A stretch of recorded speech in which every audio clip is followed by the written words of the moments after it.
Good morning. Morning sir. Okay, तो हम लोग क्लास में kinetic theory of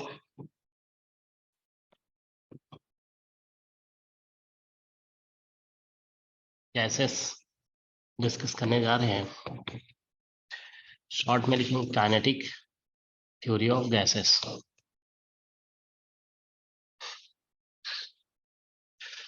okay, kinetic theory of gases देखिए एक इंपॉर्टेंट टॉपिक है थर्मोडायनेमिक्स का। इससे क्वेश्चंस फ्रीक्वेंटली पूछे जाते हैं एग्जाम्स में। Okay, what is the basic assumption of kinetic theory of gases? Can anyone tell? First most important assumption of kinetic theory of gases. Gases. No interaction between particles. No interaction. और कोई? Small होंगे sir. नहीं, सबसे most important assumption क्या है? What is the most important assumption?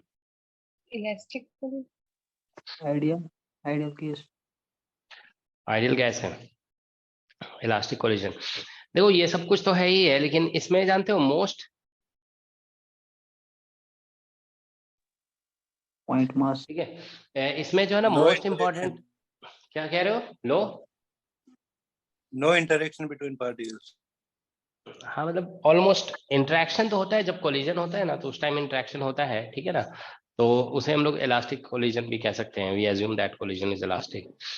Alright, forces नहीं होंगे sir particle. इसमें जो है ना देखो सबसे पहले assumption जो है यहाँ पे जो मोस्ट इंपॉर्टेंट assumption है, assumptions, वो assumptions बहुत सारा हमें लिखने की जरूरत नहीं है, ठीक है ना, लेकिन एक दो पॉइंट बस लिख देते हैं। काइनेटिक थ्योरी ऑफ गैसेस का मोस्ट इंपॉर्टेंट assumption ये है कि gas particles are always in motion, ठीक है ना। कि गैस पार्टिकल्स अगर देखिए ऐसा है ना कि suppose there is a container और इस container it is maintained at temperature T। अब अगर ऐसा हुआ कि सारे पार्टिकल रुक गए और एक के ऊपर एक जो है ना, एक के ऊपर एक मतलब ऐसे करके जमा हो गया यहाँ पे, ठीक है ना, तो फिर तो क्या होगा, सारा पार्टिकल यहाँ पे ऐसे रुक बॉटम पे आ जाएगा, ठीक है। तो फिर सरफेसेस पे कोई प्रेशर, इधर इधर कोई प्रेशर नहीं लगेगा, ऊपर भी कोई प्रेशर नहीं लगेगा। तो इसलिए सबसे पहला assumption जो इसमें है ना वो ये है कि पार्टिकल्स ऑफ द गैस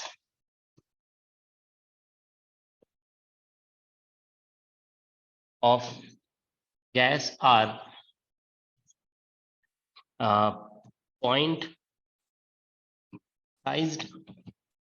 बाद में इस पॉइंट साइज का भी हम लोग डिस्कशन करेंगे कि फिर पॉइंट साइज से फिर फाइनाइट साइज क्यों माना गया, ठीक है ना। So particle of gas are point sized, ठीक है ना, and they are always incessant। incessant का मतलब होता है कभी खत्म नहीं होने वाला, ठीक है ना। मोशन, वो हमेशा मोशन में रहते हैं पार्टिकल, ये एक assumption है, तभी तो हम kinetic theory of gases discuss कर रहे हैं, ठीक है ना। Alright, so they are always in motion. अच्छा, ये जो बोला जा रहा है ना काइनेटिक थ्योरी ऑफ गैसेस, ये जो स्टेटमेंट है ना ये लिक्विड के लिए भी अप्लाई होता है कि particles of liquid are also in always incessant motion. Okay, तो बाद में इसके कुछ कॉन्सेप्ट्स आप देखोगे काइनेटिक थ्योरी ऑफ गैसेस के लिक्विड में भी अप्लाई हो जाता है, ठीक है ना। तो अभी हम लोग गैस के लिए अप्लाई कर रहे हैं, ठीक है। Particles of gases are point sized and they are always in incessant motion. So let us discuss this point first. Okay, see kinetic theory of gases assumes particles to be very tiny, लेकिन बाद में फिर हम लोग assume करते हैं कि particle जो है ना वो फाइनाइट साइज का है। फाइनाइट साइज का है तभी फिर हम लोग इसमें मीन फ्री पाथ का कॉन्सेप्ट इंट्रोड्यूस करते हैं, ठीक है ना। जैसे आप देखोगे काइनेटिक थ्योरी ऑफ गैसेस से एक क्वेश्चन आता है मीन फ्री पाथ से भी रिलेट करके, ठीक है ना। वो इंपॉर्टेंट क्वेश्चन होता है, कई बार एग्जाम में आया हुआ है, और ठीक है पर्टिकुलरली जैम का एग्जाम देखोगे ना तो मीन फ्री पाथ से एक फॉर्मूला है बस मीन फ्री पाथ का, ठीक है ना। उस फॉर्मूले पे क्वेश्चन आता है आईआईटी जैम के एग्जाम में भी। आप लोग जानते हो फॉर्मूला वो, देखो कुछ चीजें ऐसी होती है ना कि आपने पढ़ा नहीं पढ़ा लेकिन सब्जेक्ट, लेकिन कुछ फॉर्मूले वगैरह फिजिक्स के स्टूडेंट को पता होना चाहिए। मीन फ्री पाथ का एक बहुत ही बेसिक फॉर्मूला है, डज एनीवन नो?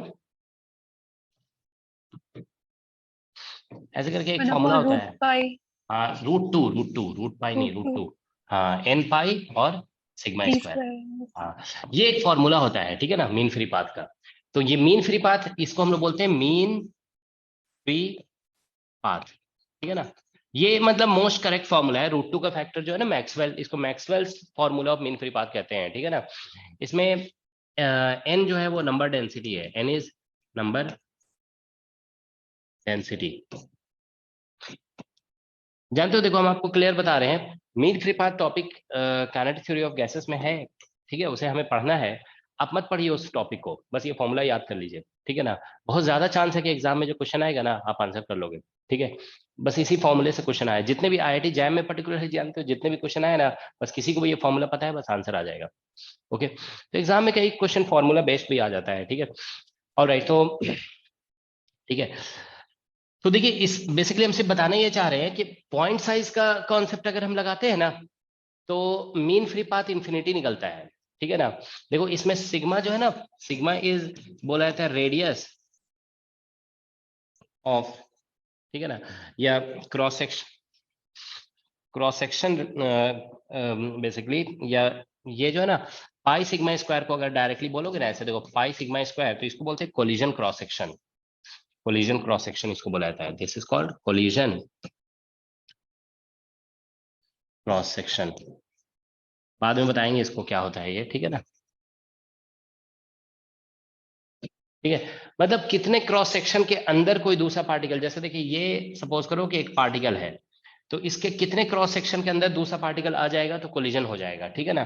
तो देखिए दूसरा पार्टिकल मान लो वो भी फाइनाइट साइज है, ये भी इधर से आ रहा है, तो अगर इसका सेंटर यहाँ पे, इसका सेंटर यहाँ पे, ये ऐसे जा रहा है, और ये देखिए इसका सेंटर ऐसा है, तो ये डिस्टेंस अगर आप देखो, ये डिस्टेंस अगर इसका रेडियस आर है, इसका रेडियस आर है, तो ये डिस्टेंस अगर 2r से कम हो जाएगा ना, तो दोनों आपस में कोलाइड कर जाएंगे। तो इसीलिए बोला जाता है कोलिजन क्रॉस सेक्शन जो बनेगा ना यहाँ पे, वो 2r रेडियस यूज करके बनाना पड़ेगा, कि 2r रेडियस से कम अगर उनके सेंटर के बीच का डिस्टेंस हो जाएगा, then there will be collision. तो मतलब यहाँ पे सिग्मा जो होगा ना, वो mostly sigma is equal to 2 times radius of the particles होगा, ठीक है ना, 2 टाइम्स रेडियस ऑफ पार्टिकल, ठीक है। तो देखो हम बताना ये चाह रहे हैं कि अगर देखिए 2 टाइम्स रेडियस ऑफ पार्टिकल, अब रेडियस ऑफ पार्टिकल 0 लोगे तो सिग्मा 0 आएगा, सिग्मा 0 पुट करोगे तो मीन फ्री पाथ इन्फिनिटी हो जाएगा। तो मीन फ्री पाथ इनफाइनाइट हो जाएगा अगर हम पॉइंट साइज पार्टिकल एज्यूम करते हैं तो, ठीक है ना। तो ध्यान रखोगे, according to kinetic theory of gases, if particles are point size then mean free path is infinite. Now question देखो, हम जस्ट थोड़ा सा डिस्कस कर लेते हैं, बाद में इस चीज को हम लोग एलाबोरेट करेंगे। काइनेटिक थ्योरी ऑफ गैसेस में पॉइंट साइज पार्टिकल माना जाता है, लेकिन बाद में हम लोग जब इसको करेक्ट करते हैं, रियल गैसेस का कॉन्सेप्ट इंट्रोड्यूस किया जाता है, तो पार्टिकल का साइज को फिर बोला जाता है कि नहीं, पॉइंट साइज नहीं हो सकता है, इसको हमें फाइनाइट साइज लेना पड़ेगा, और फिर हम लोग मीन फ्री पाथ वगैरह कॉन्सेप्ट इंट्रोड्यूस करते हैं। आप लोग कोई ऐसा फेनोमेना बता सकते हो जिसको एक्सप्लेन करने के लिए हमें पार्टिकल्स का साइज को फाइनाइट लेना पड़ता है? ऐसे तो इन जनरल आप कुछ भी बोल सकते हो कि जैसे फेज ट्रांजिशन है, आप काइनेटिक थ्योरी ऑफ गैसेस लगाएंगे तो फेज ट्रांजिशन एक्सप्लेन नहीं होगा, ठीक है ना। मतलब जैसे गैस लिक्विड क्यों बन जाता है, वो kinetic theory of gases explain नहीं कर सकता है, तो फिर हम लोग वही रियल गैसेस का कॉन्सेप्ट लाते हैं फिर, ठीक है ना, फाइनाइट साइज वगैरह। लेकिन ऐसे एक बहुत ही वेल नोन फेनोमेना है, ठीक है ना, जो जो क्या बोलते हैं, जिसे एक्सप्लेन करने के लिए हमें ये फाइनाइट साइज का कॉन्सेप्ट लगाना पड़ता है। डज एनीवन नो वो कौन सा फेनोमेना है? क्या कह रहे हो?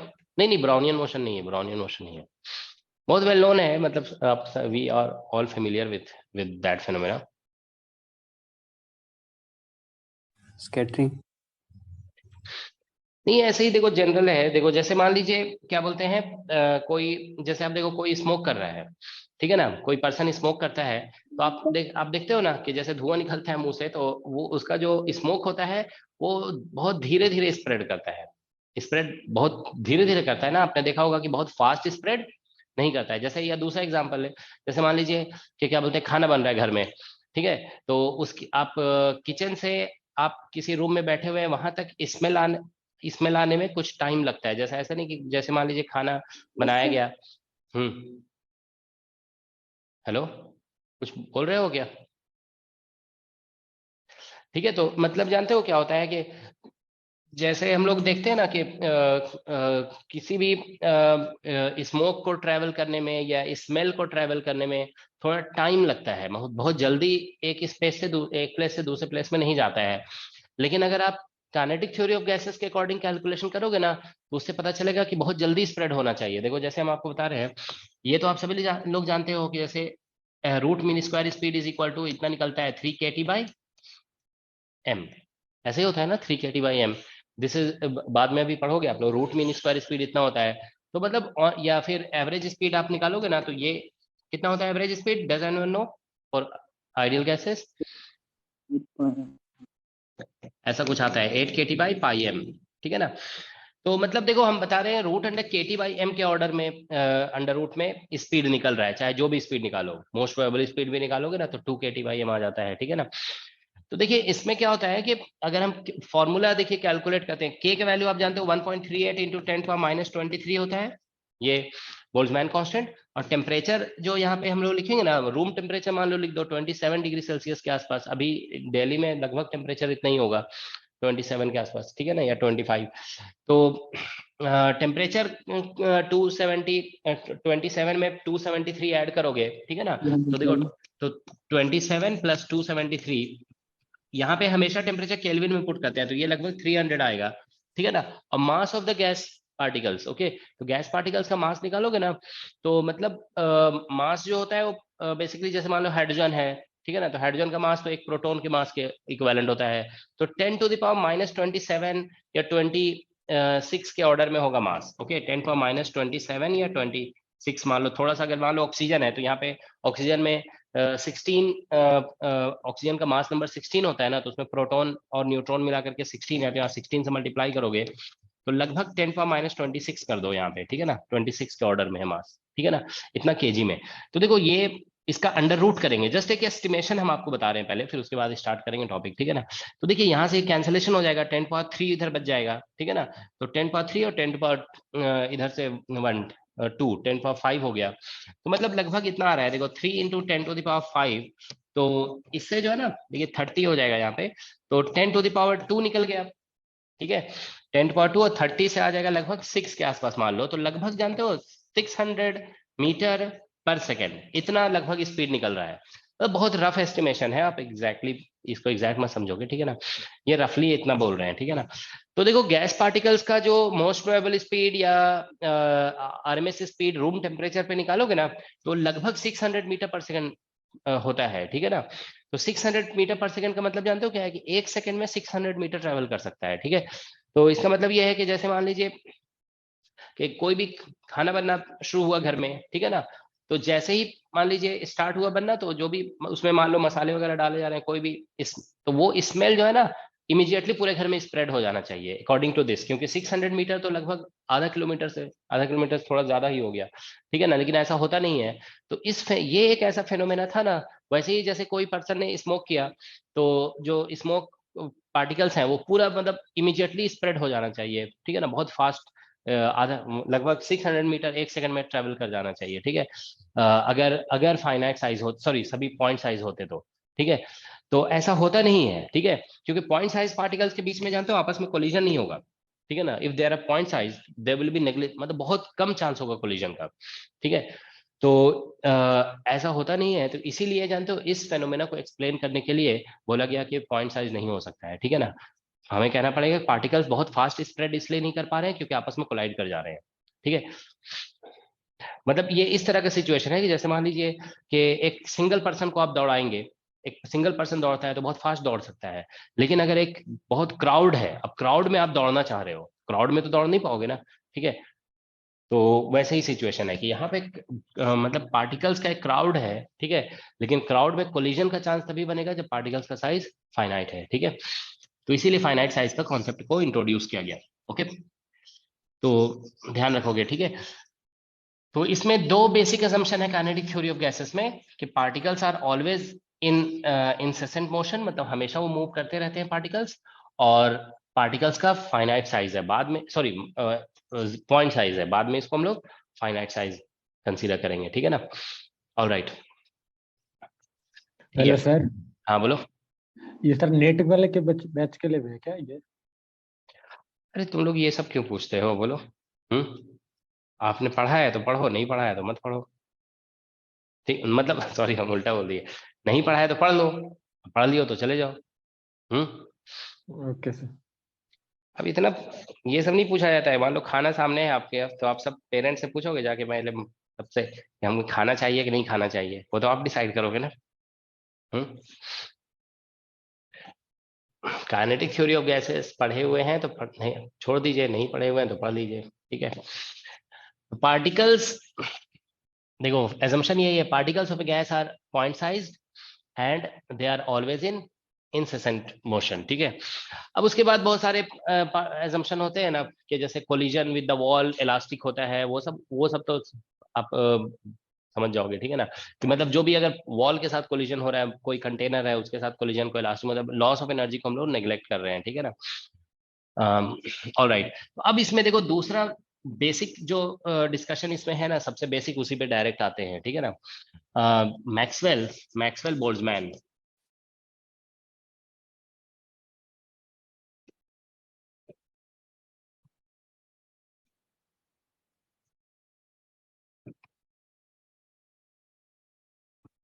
अच्छा एक चीज और ध्यान रखोगे कि ये जो काइनेटिक थ्योरी ऑफ गैसेस है ना, ये क्लासिकल थ्योरी है, और क्लासिकल मैकेनिक्स में मतलब नॉन रिलेटिविस्टिक मैकेनिक्स, मतलब कहने का मतलब क्लासिकल थ्योरी है, तो जब रिलेटिविटी तो एक मॉडर्न थ्योरी कहा जाता है ना, ठीक है। तो रिलेटिविटी से पहले ये थ्योरी दिया गया था, तो इसमें ये माना जाता है कि गैस पार्टिकल्स का स्पीड कुछ भी हो सकता है, इट कैन बी एनीथिंग, ठीक है ना, बिटवीन 0 एंड इन्फिनिटी। आप ये मत बोलोगे कि इन्फिनिटी कैसे हो गया, तो क्लास मतलब रिलेटिविटी से पहले आया था ये थ्योरी, तो इसलिए स्पीड को इनफाइनाइट भी माना जाता है इसमें, ठीक है ना। तो देखो मैक्सवेल बोल्ट्जमैन डिस्ट्रीब्यूशन फॉर्मूला, ठीक है, this we are going to discuss, ठीक है, बस यही इंपॉर्टेंट है इसमें, ठीक है। तो देखो in kinetic theory of gases we assume that particles can have speed, लिख देते हैं any speed between 0 and infinity, 0 और इंफिनिटी के बीच में कोई भी स्पीड हो सकता है, ठीक है ना, पार्टिकल्स का, ये हम लोग एज्यूम करते हैं। तो हम लोग देखिए पता करना चाहते हैं यहाँ पे कि what is the number of particle which have speed with in a certain range, ठीक है ना। तो यहाँ पे हम लोग देखो डिस्कस करने जा रहे हैं कि number of particles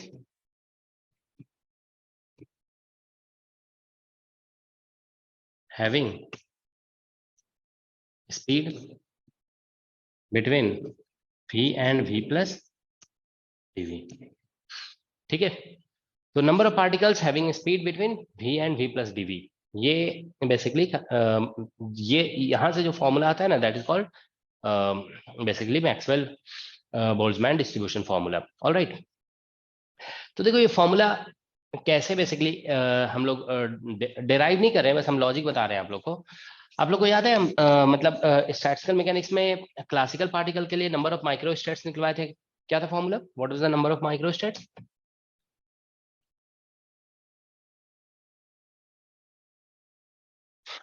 N particles हैं अगर सपोज करो, और वो एन पार्टिकल में से कुछ पार्टिकल किसी स्टेट में हो सकते हैं, कुछ पार्टिकल किसी अदर स्टेट में हो सकते हैं, तो उसमें हम लोग निकाले थे ना,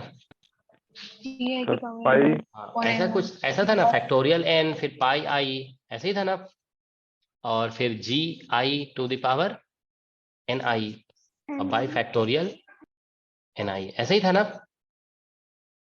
यस सर। तो ये basically number of micro states था। तो देखो इसको यूज करके हम लोग एंट्रोपी निकाल सकते हैं, के भी हम लोग डेरिवेशन नहीं कर रहे हैं, बस ऐसे ही बता दे रहे हैं, तो इससे एंट्रोपी निकल जाता है। अब एंट्रोपी, ठीक है ना, इस फॉर्मूले को यूज करके हम लोग एवरेज नंबर ऑफ पार्टिकल निकाल सकते हैं, ठीक है ना। जैसे ये हम लोग जानते हैं ना कि जैसे TdS होता है, देखो TdS इज इक्वल टू होता है DE माइनस म्यू DN, ठीक है ना। तो इसको यूज करके हम देखिए जैसे एंट्रोपी निकल जाएगा ना, तो हम म्यू इज इक्वल टू, ठीक है, तो म्यू इज इक्वल टू यहाँ से बेसिकली ऐसा आ जाएगा T और del S by del N, ठीक है ना। तो इसे यूज करके, इन सबको यूज करके जो है ना एवरेज नंबर ऑफ पार्टिकल्स निकालते हैं हम लोग किसी भी पर्टिकुलर स्टेट में, उसी को हम लोग मैक्सवेल, जैसे Fermi Dirac distribution formula, Bose formula, ये सभी बताया गया था ना, बोस आइंस्टाइन फार्मूला, तो उसी तरह से ये फार्मूला भी निकलता है, ठीक है ना, मैक्सवेल बोल्ट्जमैन फार्मूला। तो उसमें बेसिकली देखो number of particle in any state is equal to, ठीक है, ऐसा करके some constant e to the power minus energy और बाय kT ऐसे आ जाता है, ठीक है ना। This is what we get, is that okay. तो इसमें देखिए ये जो कांस्टेंट है ना, ये बेसिकली एक तरह से नॉर्मलाइजेशन कांस्टेंट है, तो इसी को ऑल स्टेट्स पे जब सम करते हैं ना तो ये कांस्टेंट कैलकुलेट हो जाता है, मतलब एक तरह से इसको इंटीग्रेट कर दो ऑन ऑल वेलोसिटीज, ठीक है ना। तो यहाँ से वो कांस्टेंट निकल जाता है, उस कांस्टेंट का वैल्यू जब पुट करते हैं तो that actually becomes Maxwell Boltzmann formula, ठीक है ना। तो मतलब इसका डेरिवेशन स्टैटिस्टिकल मैकेनिक्स से रिलेटेड है, ठीक है। तो यहाँ पे देखिए मैक्सवेल बोल्ट्जमैन फार्मूला जो हम लोग लिख रहे हैं, ठीक है ना, that is written like this, ठीक है। इसको ऐसे लिखते हैं, number dn is the number of particle, ठीक है ना, dn भी लिख देते हैं, मतलब इससे पता चलेगा कि number of particle having velocity v, और साथ में एक रेंज dv आएगा, ठीक है। तो दैट इज इक्वल टू होता है n, और यहाँ पे m अपॉन 2 पाई kT और टू द पावर 3/2 और e to the power minus half m v square, ठीक है ना, ये आ गया। और फिर इधर यहाँ पे जो है ना वो बेसिकली होता है d और टॉ और इंटू v, ठीक है, डी टॉ v। ये जो बुक्स में लिखा होता है ना उससे हम थोड़ा डिफरेंट लिख रहे हैं, ठीक है ना। ठीक है, डी टॉ v, डी टॉ तो आप सभी जानते हो ना, डी टॉ क्या होता है, दिस इज वॉल्यूम एलिमेंट, है ना, वॉल्यूम एलिमेंट। तो वॉल्यूम एलिमेंट जैसे आप लिखते हो ना, कार्टेशियन में लिखते हो तो dx dy dz लिखते हो। स्फेरिकल पोलर कोऑर्डिनेट में जब आप वॉल्यूम एलिमेंट लिखते हो तो क्या लिखते हो, स्फेरिकल पोलर में r square sine theta D theta और डी फाई लिखते हो, है ना। तो इस तरह से हम लोग वॉल्यूम एलिमेंट लिख देते हैं, ठीक है ना। तो इसमें जो है ना डी टॉ v लिखा जा रहा है, तो this will be called volume element not in coordinate space, but this is volume element in actually velocity space. Remember this is volume element in velocity space, ठीक है। जैसे हम लोग मोमेंटम स्पेस डिफाइन करते हैं ना, उसी तरीके से हम लोग एक इमेजिन कर रहे हैं कि there is a velocity space in which coordinate axis will represent velocity, जैसे एक साइड vx होगा, एक साइड vy होगा, फिर एक साइड vz होगा, ओके। तो volume element in velocity space है, वेलोसिटी स्पेस। तो इसे आप ध्यान रखोगे कि अगर हम कार्टेशियन सिस्टम यूज करते हैं ना, कार्टेशियन, तो कार्टेशियन सिस्टम में ऐसे लिखना होगा, डी टॉ v जो है ना वो बेसिकली ऐसा होगा dvx और dvy और dvz, ठीक है। लेकिन अगर हम लोग, ठीक है, लेकिन अगर हम लोग क्या बोलते हैं, जैसे स्फेरिकल पोलर यूज करोगे, स्फेरिकल पोलर, तो उस केस में डी टॉ भी ये जो होगा ना वो बेसिकली ऐसे लिखा जाएगा, डी टॉ भी हम लोग फिर उस केस में ऐसे लिखते हैं ना, आर स्क्वायर डी आर, तो ये v स्क्वायर डी वी होगा, ठीक है। और इधर होगा साइन थीटा डी थीटा और डी फाई, जैसे आर स्क्वायर डी आर लिखते थे ना उसकी जगह v स्क्वायर डी वी आ जाएगा, ओके। और ये है साइन थीटा डी थीटा और डी फाई, ओके। तो ये जो sine theta D theta D phi है ना, इसको हम लोग सॉलिड एंगल भी बोल देते हैं, this is called solid angle, okay. तो हम लोग इसको ऐसे भी लिख सकते हैं, we can write it as v square D v और इन multiplied by solid angle, alright. देखो ये जो हम बता रहे हैं ना, ये डिटेल्स आपको ध्यान अच्छी तरह समझ में आना चाहिए, क्योंकि एग्जाम में कुछ ऐसे क्वेश्चंस आते हैं ना जो अगर आप ये डिटेल्स नहीं जानते हैं, इसका डेरिवेशन तो एक अलग चीज है, डेरिवेशन आप इंटरेस्टेड है ना तो आप खुद से पढ़ सकते हैं, ठीक है ना, सभी बुक्स में दिया रहता है, लेकिन ये डिटेल्स जो बताया जा रहा है ये इंपॉर्टेंट है, ठीक है। Alright, so this is called Maxwell Boltzmann distribution formula, okay.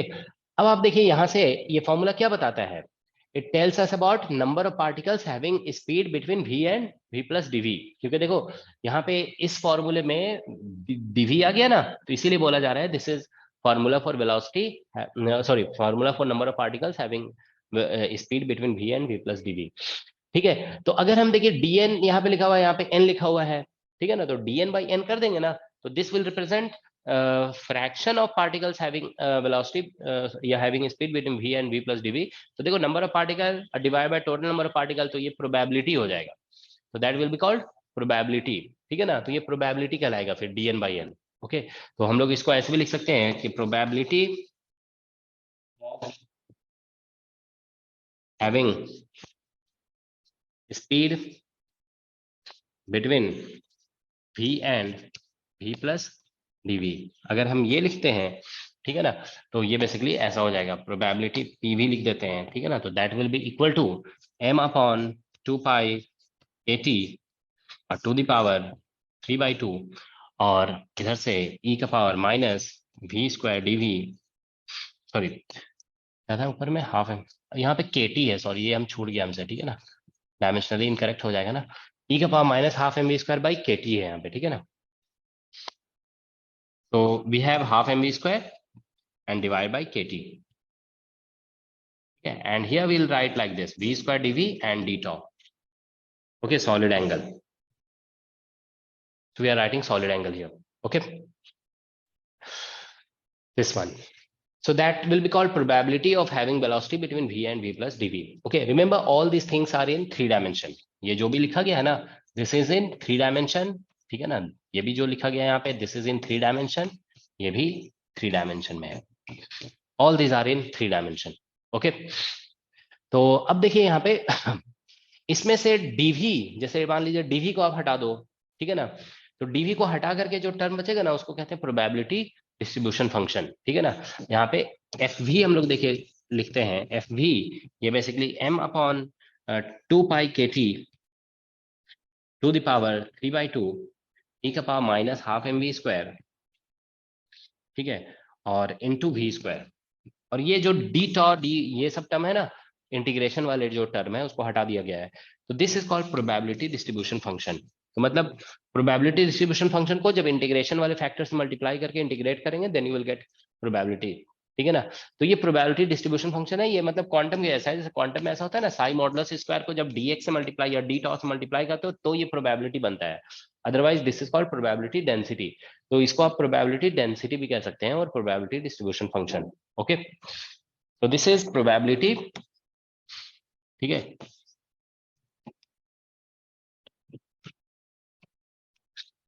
Distribution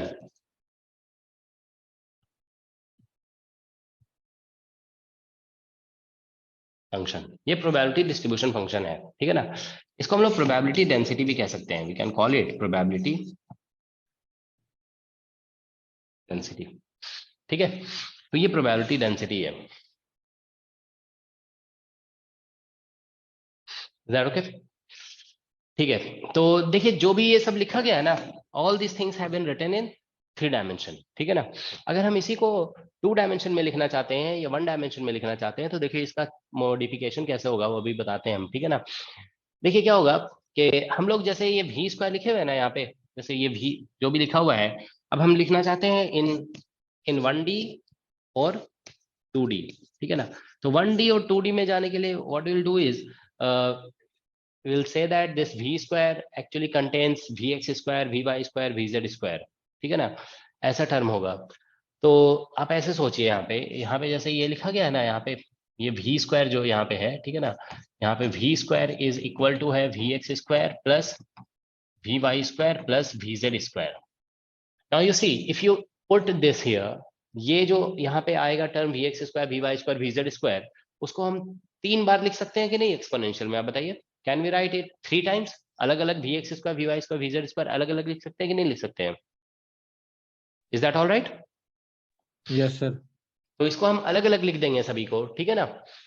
तो अब यहाँ पे देखिए पावर 3/2 है, तो इसको भी आप 3 बार लिख सकते हो, n को तो इधर ही कर दोगे, ठीक है ना।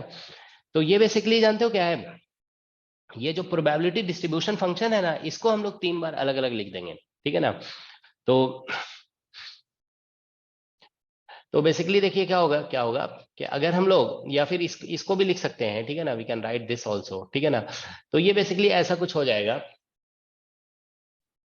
मतलब 2 डायमेंशन में 1 डायमेंशन में एक बार आएगा ये टर्म, और यहाँ से vx जैसा आएगा, और ये dv, ये जो d tau लिखा गया है ना, volume element in velocity space, volume element in velocity space, इसको हम ऐसे लिख देंगे dvx, dvy, dvz। तो अगर हमको 1D में लिखना है ना, तो सिर्फ एक टर्म को हम रिटेन करेंगे, एक टर्म को। 2D में लिखना है तो 2 टर्म को रिटेन करेंगे। तो इसमें 2 टर्म को रिटेन करोगे ना, तो इसमें भी 2 टर्म को रिटेन करना पड़ेगा, और इसमें भी 2 टर्म रिटेन होगा, ठीक है ना। तो ऐसा हो जाएगा। तो देखो यहाँ पे अगर आप निकालना चाहते हैं ना, जैसे मान लीजिए डी एन भी निकालना चाहते हैं, number of particle again having velocity between, ठीक है ना। चलो वी एक्स 1D में ऐसे लिख देते हैं, तो यहाँ पे एन आ जाएगा और यहाँ पे आएगा m upon 2 pi KT to the power 3/2, 3 dimension की वजह से था तो ये 1/2 हो जाएगा, ठीक है ना। और यहाँ पे आ जाएगा हाफ m और वी एक्स स्क्वायर, ठीक है ना, और डिवाइड बाई KT और इंटू dvx होगा यहाँ। So this will be number of particles having velocity between vx and vx plus dvx, ठीक है। तो ये 1D में होगा ऐसा, ठीक है ना, this is in 1D। 2D में अगर लिखोगे ना तो ऐसे लिखना होगा, number of particle having velocity, ऐसे कर दो यहाँ पे vx और vy, ऐसे लिख सकते हो, having velocity between vx and vx plus dvx, और फिर vy और vy प्लस dvy, ऐसा होगा। तो that will be equal to n, और यहाँ से आ जाएगा m अपॉन 2 पाई KT, ठीक है, टू द पावर, जैसे 3/2 था तो यहाँ पे 2/2 होगा, तो 2/2 इज 1 एक्चुअली। और यहाँ पे आ जाएगा e to power minus half m, और you will get here vx square plus vy square, ठीक है, और बाई KT, ओके। और यहाँ पे आएगा dvx और इंटू dvy, ठीक है। तो अब देखिए ये जो फॉर्मूला है ना, इसको आप थोड़ा मॉडिफाई करके और भी लिख सकते हो। देखो यू, क्योंकि दो कंपोनेंट है ना, तो दो कंपोनेंट का रिजल्टेंट भी निकल सकता है, ठीक है ना। जैसे मान लो हम यहाँ पे ऐसे डिफाइन कर दिए वी स्क्वायर इक्वल टू, अब 2 डायमेंशन है तो सिर्फ 2 ही कंपोनेंट होगा, वी एक्स स्क्वायर और वी वाई स्क्वायर। तो हम V x square V Y square दिया वी स्क्वायर लिखने जा रहे हैं, तो हम ऐसे डायरेक्टली फिर से लिख रहे हैं, number of particle having speed between V and V plus D V. तो यहाँ से एन, और ये देखिए आप m अपॉन 2 पाई KT हो गया, ठीक है, ये 2 कैंसिल हो गया है, और e to the power minus half m v square by KT होगा, ठीक है। और ये टर्म को आप बता सकते हो कितना लिखेंगे हम लोग 2 डायमेंशन में, अगर v के टर्म में लिखना चाहते हैं तो what shall we write it. ये क्या है, ये एरिया है ना, जैसे आप 2 डायमेंशन में लिखते हो dx इंटू dy, तो दैट इज कॉल्ड एरिया। तो ये वेलोसिटी स्पेस में एरिया है, this is area in velocity space, okay.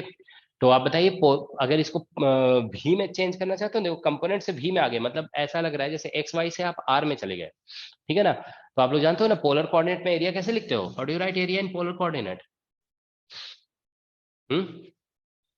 Polar coordinate में एरिया आप ऐसे लिखते हो ना, आर डी थीटा, ठीक है ना। तो यहाँ पे ऐसा बन जाएगा वी डी वी और डी थीटा, ठीक है। तो डी थीटा पूरा मतलब एक प्लेन में ऐसे इंटीग्रेशन करोगे तो 2 पाई आ जाएगा, ठीक है ना। तो ये सभी कुछ बेसिक फॉर्मूले हो गए, ठीक है ना। तो काइनेटिक थ्योरी ऑफ गैसेस में ध्यान रखेंगे कि मैक्सवेल बोल्ट्जमैन डिस्ट्रीब्यूशन फॉर्मूला जो है ना, वो सबसे इंपॉर्टेंट फॉर्मूला है, ठीक है ना। इसी से रिलेट करके क्वेश्चंस बेसिकली पूछा जाता है, ठीक है। ऑल राइट, तो हम देखिए आपको 1D में भी बता दिए, 2D में भी बता दिए और 3D में भी बता दिए, ठीक है ना। अब इसमें भी देखो, इसमें भी ये जो टर्म है ना, देखिए इंटीग्रेशन वाले टर्म को छोड़कर बाकी जो भी टर्म होगा ना, उसको बोला जाएगा प्रोबेबिलिटी डेंसिटी। इसे जैसे यहाँ पे बोल रहे थे ना, प्रोबेबिलिटी डेंसिटी या फिर प्रोबेबिलिटी डिस्ट्रीब्यूशन फॉर्मूला, ठीक है ना। एफ वी जो बोला जा रहा था वो ये टर्म होगा, यहाँ से यहाँ तक ये जो टर्म है ना, this will be called F V, ठीक है। इसमें 1D में देखेंगे तो 1D में तो इंटीग्रेशन का टर्म ये है, तो एफ वी बस यही टर्म होगा, this term will be F V. बाकी ये सभी तो स्पीड से इंडिपेंडेंट टर्म है ना, ठीक है। अब आप देखिए यहाँ पे हम लोग नेक्स्ट कुछ कैलकुलेशंस पे आते हैं, ठीक है ना। So let us discuss now some calculations, ठीक है ना। तो कैलकुलेशन आप सभी जानते हो ना कि इसमें जैसे कैलकुलेशन कराया जाता है मोस्ट प्रोबेबल स्पीड का। सबसे पहले ये इजी है थोड़ा, तो मोस्ट प्रोबेबल स्पीड हम लोग कैलकुलेट कर रहे हैं। तो आप लोग को याद है क्वांटम में जैसे हम लोग करते थे ना, क्या बोलते हैं, मोस्ट प्रोबेबल पोजीशन, याद है आप लोग को, how do you calculate most probable position in quantum. जैसे मान लीजिए हम polar coordinate spherical polar use कर रहे हैं, ठीक है ना।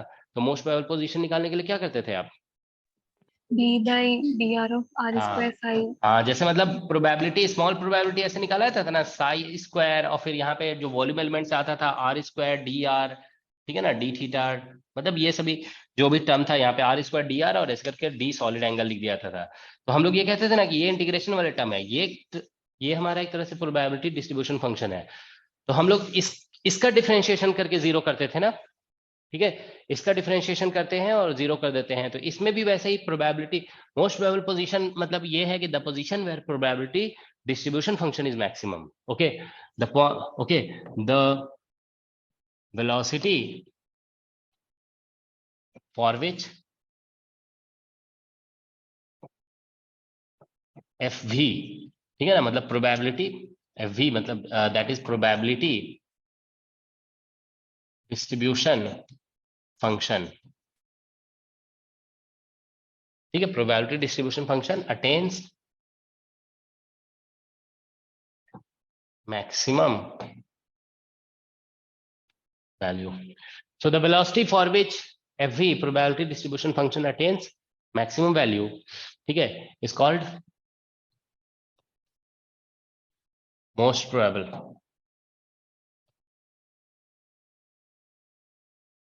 Speed या velocity या speed कर दोगे यहाँ पे, ठीक है ना, ये speed कर दोगे इसको. The speed for which FV attains probability distribution function, FV probability distribution function, ठीक है ना. हाँ बोलो. सर हमारे सर एक भी लेक्चर सर चल नहीं रहे हैं सर, रिकॉर्डेड लेक्चर सर कोई भी नहीं चल रहा है ऑनलाइन सर, देख नहीं पाते हैं तो भी पंडित आप पास भेजें, अपने आप सर क्लास लीव कर जा रहे ऐसा तो अब और नहीं हो सारे रहा, लेक्चर पहले सर हो रहा रुक था, रुक चलते हैं। पहले तो हो रहा था लेकिन अब नहीं तो सर नहीं अभी हो भी रहा हो है. रहा है हमारे सर, जब से सर ये ऐप और अपडेट स्टूडेंट हुआ बताइए, तब से और सर लोग प्रॉब्लम का क्या हो रहा है? हम्म, और लोगों का रिकॉर्डेड लेक्चर चल रहा है कि नहीं चल रहा है, बताइए आप लोग. कभी कभी रुक जाता है। कभी सर कभी मेरा रुकता है लेकिन लगभग रुक जाता है सर। हो सकता है तुम्हारे मतलब फोन में ही कुछ प्रॉब्लम, क्योंकि सर हम भी क्वांटम की सर आपके पास सेकंड नंबर क्लास सर भेजे हैं आपके पास, देखिए सर उसमें तुरंत लीव कर जा रहा है, थोड़ी देर बाद चल ही नहीं रहा। क्या सर लीव कर जाता है सर? क्लास चलता रहता है फिर लीव कर जाता ये हम भी दे चेक कर रहे थे, मतलब हमेशा लीव नहीं करता है लेकिन कभी कभी लीव हो जाता है, ठीक है, लेकिन फिर उसको क्लिक कर दोगे तो फिर चलने लगता है, मतलब लीव मतलब पूरी तरह से बंद नहीं होता है, ऐसा होता है ना, जो मतलब पूरा फुल स्क्रीन है तो छोटा हो जाता है, ऐसा होता है ना. नहीं सर हमारे में सर नहीं पूरा सर, बंद चलता होता ही है, एकदम से लीव करे, बैक चलता हो ही जाता है, नहीं है फिर सर। से करना होता है, फिर चलता है, फिर के बीच बीच में होता है, फिर वो फिर से स्टार्ट करना पड़ता है, फिर चलता है। इसी तरह सर ऑसिलेशन का 10th नंबर का लेक्चर भी नहीं चल रहा है सर, तो धीरे धीरे रुक जाता है, जाके 2-2 सेकंड पे रुक रहा है और दो फिर दो अपने सेकंड आप पे रुक लीव रहा है. कर जा रहा है। जी जी सर चलो मेरे ठीक में है, हम रुक रहा है सर, भेजे हैं आपके पास तुमने सर, ही वीडियो भेजा मैसेज उसको किसने बना। किया था, तुमने किया था मैसेज अभी कुछ देर पहले, जी जी मॉर्निंग. जी जी मैंने किया था। हाँ तो उसको जी हमने जी भेजा है टेक्निकल जी टीम को, ठीक है ना, देखते हैं, अभी हो सकता है कॉल करेंगे तुम्हें वो, जी ठीक है ना, उन्होंने बोला कॉल आई थी क्या उधर से? सर कोई कॉल वाल नहीं आई सर, हम बहुत बार बार सर फोन नहीं, कर कोई रहे सर, कोई आ ही विजय नहीं जी रहा, तो हैं, कोई आपको ही किया। मतलब जो सॉफ्टवेयर प्रोवाइडर है ना उसमें से कोई विजय जी हैं, वो आपको कॉल करेंगे, वो बोले थे कि कॉल करेंगे. जी। सर कुछ करवा दीजिए सर, इसे 1 महीने सर हाँ परेशान हाँ हैं, वो कुछ करवा नहीं रहे हैं, ठीक देख है ना, पा रहे हैं कोई करवा रहे हैं, लेक्चर। करवाते हैं, ठीक है ना, वो आपको जी बोले थे, ठीक है ना, कि क्या बोलते हैं, कॉल करेंगे. रुको एक मिनट देखें जरा. जी 1 महीने सर एक भी लेक्चर नहीं देख पाए ऑनलाइन सर, यहाँ पे डेटा का प्रॉब्लम रहता है गाँव।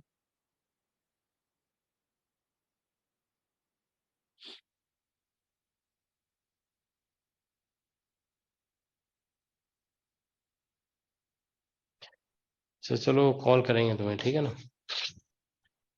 जी देखो यहाँ पे मोस्ट प्रोबेबल स्पीड हम लोग कैलकुलेट करना चाहते हैं, तो हमने जैसा बताया ना कि इसको मैक्सिमम कर देना है, तो हम लोग ऐसे लिखेंगे डेल एफ वी और बाई डेल वी करके, ठीक है ना, ये 0 कर दोगे, ठीक है ना, तो इससे हमें मोस्ट मतलब at some V equal to V M, ये हमारा मोस्ट प्रोबेबल स्पीड निकल जाएगा, ठीक है. तो अगर हम 3D में करेंगे ना ऐसा, देखो 3D में, तो 3D में हमारे पास डिस्ट्रीब्यूशन फंक्शन में v डिपेंडेंट टर्म पे सिर्फ फोकस करना है, तो एक v स्क्वायर है e का पावर माइनस, इधर है हाफ एम वी स्क्वायर और बाई के टी है, तो 3 डायमेंशन में इतना है, ठीक है ना. तो यहाँ पे इसको डिफरेंशिएट करोगे v के रिस्पेक्ट में, ठीक है ना, और फिर इसका 0 कर दोगे, ठीक है. देख लो 3 डायमेंशन फॉर्मूले में देख लो, वेलोसिटी डिपेंडेंट टर्म जो है ना वो यही है, ठीक है ना, देखो ये सभी टर्म तो इंडिपेंडेंट ऑफ स्पीड है ना, इसको लिखने की जरूरत नहीं है, बस v स्क्वायर और ये वाला टर्म, ठीक है. इसको डिफरेंशिएट करोगे, तो इसे डिफरेंशिएट करके देख लो आप, इसके डिफरेंशिएट करोगे ना तो देखो 2v हो गया, और e का पावर माइनस जो भी एक्सपोनेंशियल में है वो तो आ जाएगा, ठीक है. और फिर जब हम इसको डिफरेंशिएट करेंगे ना, तो इसको डिफरेंशिएट करेंगे, तो यहाँ पे देखिए पहले से v स्क्वायर है, और इसके एक्सपोनेंशियल से आएगा हमारा v स्क्वायर से 2v आएगा, और 2 कैंसिल हो जाएगा, तो यहाँ पे एक टर्म आ जाएगा mv अपॉन kt, ठीक है. फिर e का पावर माइनस जो एक्सपोनेंशियल है वो 0 हो जाएगा, तो एक्सपोनेंशियल के टर्म से डिवाइड कर दोगे तो ये तो कैंसिल हो जाएगा, फिर v भी कैंसिल हो जाएगा, ठीक है ना. तो यहाँ पे बच जाएगा 2 और इधर माइनस, इधर से आ जाएगा mv स्क्वायर और by kt, that is equal to 0। Exponential पूरा लिखने की जरूरत नहीं है क्योंकि वो फैक्टर तो यहाँ रहेगा ही ना, ठीक है। तो बस यहाँ से v निकल जाएगा, या इसी को vm बोल देंगे, ठीक है ना। तो v जो निकल रहा है ना वो √2kt बाई m आ रहा है। तो 3 डायमेंशन में मोस्ट प्रोबेबल स्पीड यही है, इसी को हम लोग लिख देते हैं vm। vm लिखने का मतलब मोस्ट प्रोबेबल स्पीड।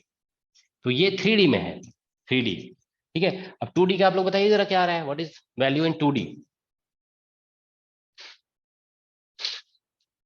2D में जल्दी से बताइए आप लोग। √KT/m। हाँ, तो 2D में हम लोग ऐसे लिखेंगे dd v, ठीक है। और यहाँ पे आप देखिए कि फॉर्मूले में v है, ठीक है ना। देखिए यहाँ पे इसमें 2D में जब लिख रहे थे ना, तो देखो यहाँ पे v है यहाँ पे सिर्फ, ठीक है ना, और ये टर्म है, तो इसीलिए यहाँ पे ऐसा हो जाएगा e⁻½ mv स्क्वायर और बाई kt, ठीक है। ये ऐसा होगा अब इक्वल टू 0। तो इसको डिफरेंशिएट करोगे, ठीक है, तो यहाँ पे डिफरेंशिएट करेंगे तो ये 1 हो जाएगा, फिर एक्सपोनेंशियल जैसे लिखा है वैसा ही होगा एक्सपोनेंशियल, फिर ये माइनस, ये प्लस आएगा, इसकी वजह से माइनस हो रहा है, v पहले से आ गया, इसका डिफरेंशिएशन से फिर से वही mv/kt, ठीक है, और e⁻⁻ में ये टर्म, तो दैट इज इक्वल टू 0, ठीक है। तो यहाँ से फिर से वही बात, एक्सपोनेंशियल कैंसिल, ठीक है ना, तो v is equal to √KT/m, तो ये इसका आंसर हो गया, ठीक है ना, √KT/m, ये v का वैल्यू हो गया, ठीक है ना। तो इस तरह से हम लोग तो ये basically most probable, this is the most probable speed in 2D, ठीक है ना। 2D में ये आ गया, ठीक है। अब 1D का निकालिए, ठीक है। तो 2D में निकल गया हमारा, 1D में। तो ये ध्यान रखोगे, जनरली क्या होता है कि देखो छोटे छोटे एग्जाम में क्वेश्चन तो सिर्फ जो आता है ना मोस्ट प्रोबेबल स्पीड का, बस यही आंसर क्वेश्चन आता है। जैसे मान लो BHU का एग्जाम है, उसमें पूछा जाएगा what is the most probable speed, तो उसमें ये भी नहीं लिखा हुआ रहेगा कि डायमेंशन कौन सा है, ठीक है ना। तो उसमें डायरेक्टली आंसर यही लिखना है आपको। डायमेंशन जब नहीं लिखा हुआ है ना, समझ लो 3 डायमेंशन है वो, ठीक है। तो dimension kinetic theory of gases में नहीं लिखने पे उसको 3 डायमेंशन मान के चलना है, ये लिखना है। लेकिन डायमेंशन जैसे जेस्ट का एग्जाम है, TFR का एग्जाम है, तो उसमें थोड़ा सा ये इस तरह से क्वेश्चन आता है कि डायमेंशन भी बताया हुआ होता है। तो डायमेंशन मान लीजिए 2D दिया हुआ है, तो फिर मोस्ट प्रोबेबल स्पीड ये होगा √KT/m, ठीक है। और 1D में बताइए कितना आंसर आ रहा है? 0। 1D में 0 आएगा, ठीक है। तो 1D का क्वेश्चन आप देखो जेस्ट एग्जाम में आया हुआ है, ठीक है ना।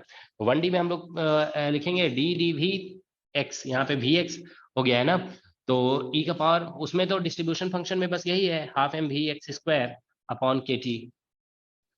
ठीक है। तो that is equal to 0।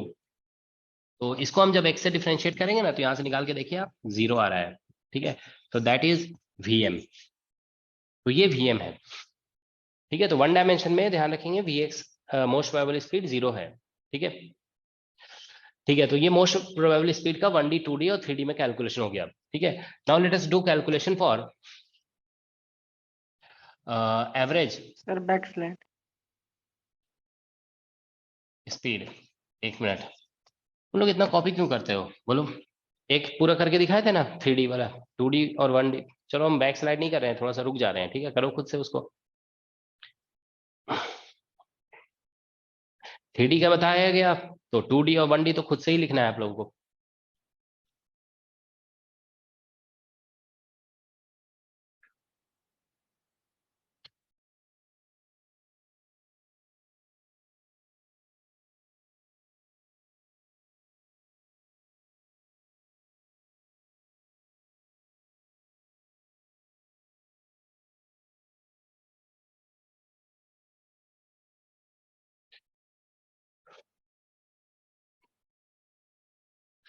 Is that all right? हो गया, वो ये था। चलो बैक स्लाइड भी कर दिए।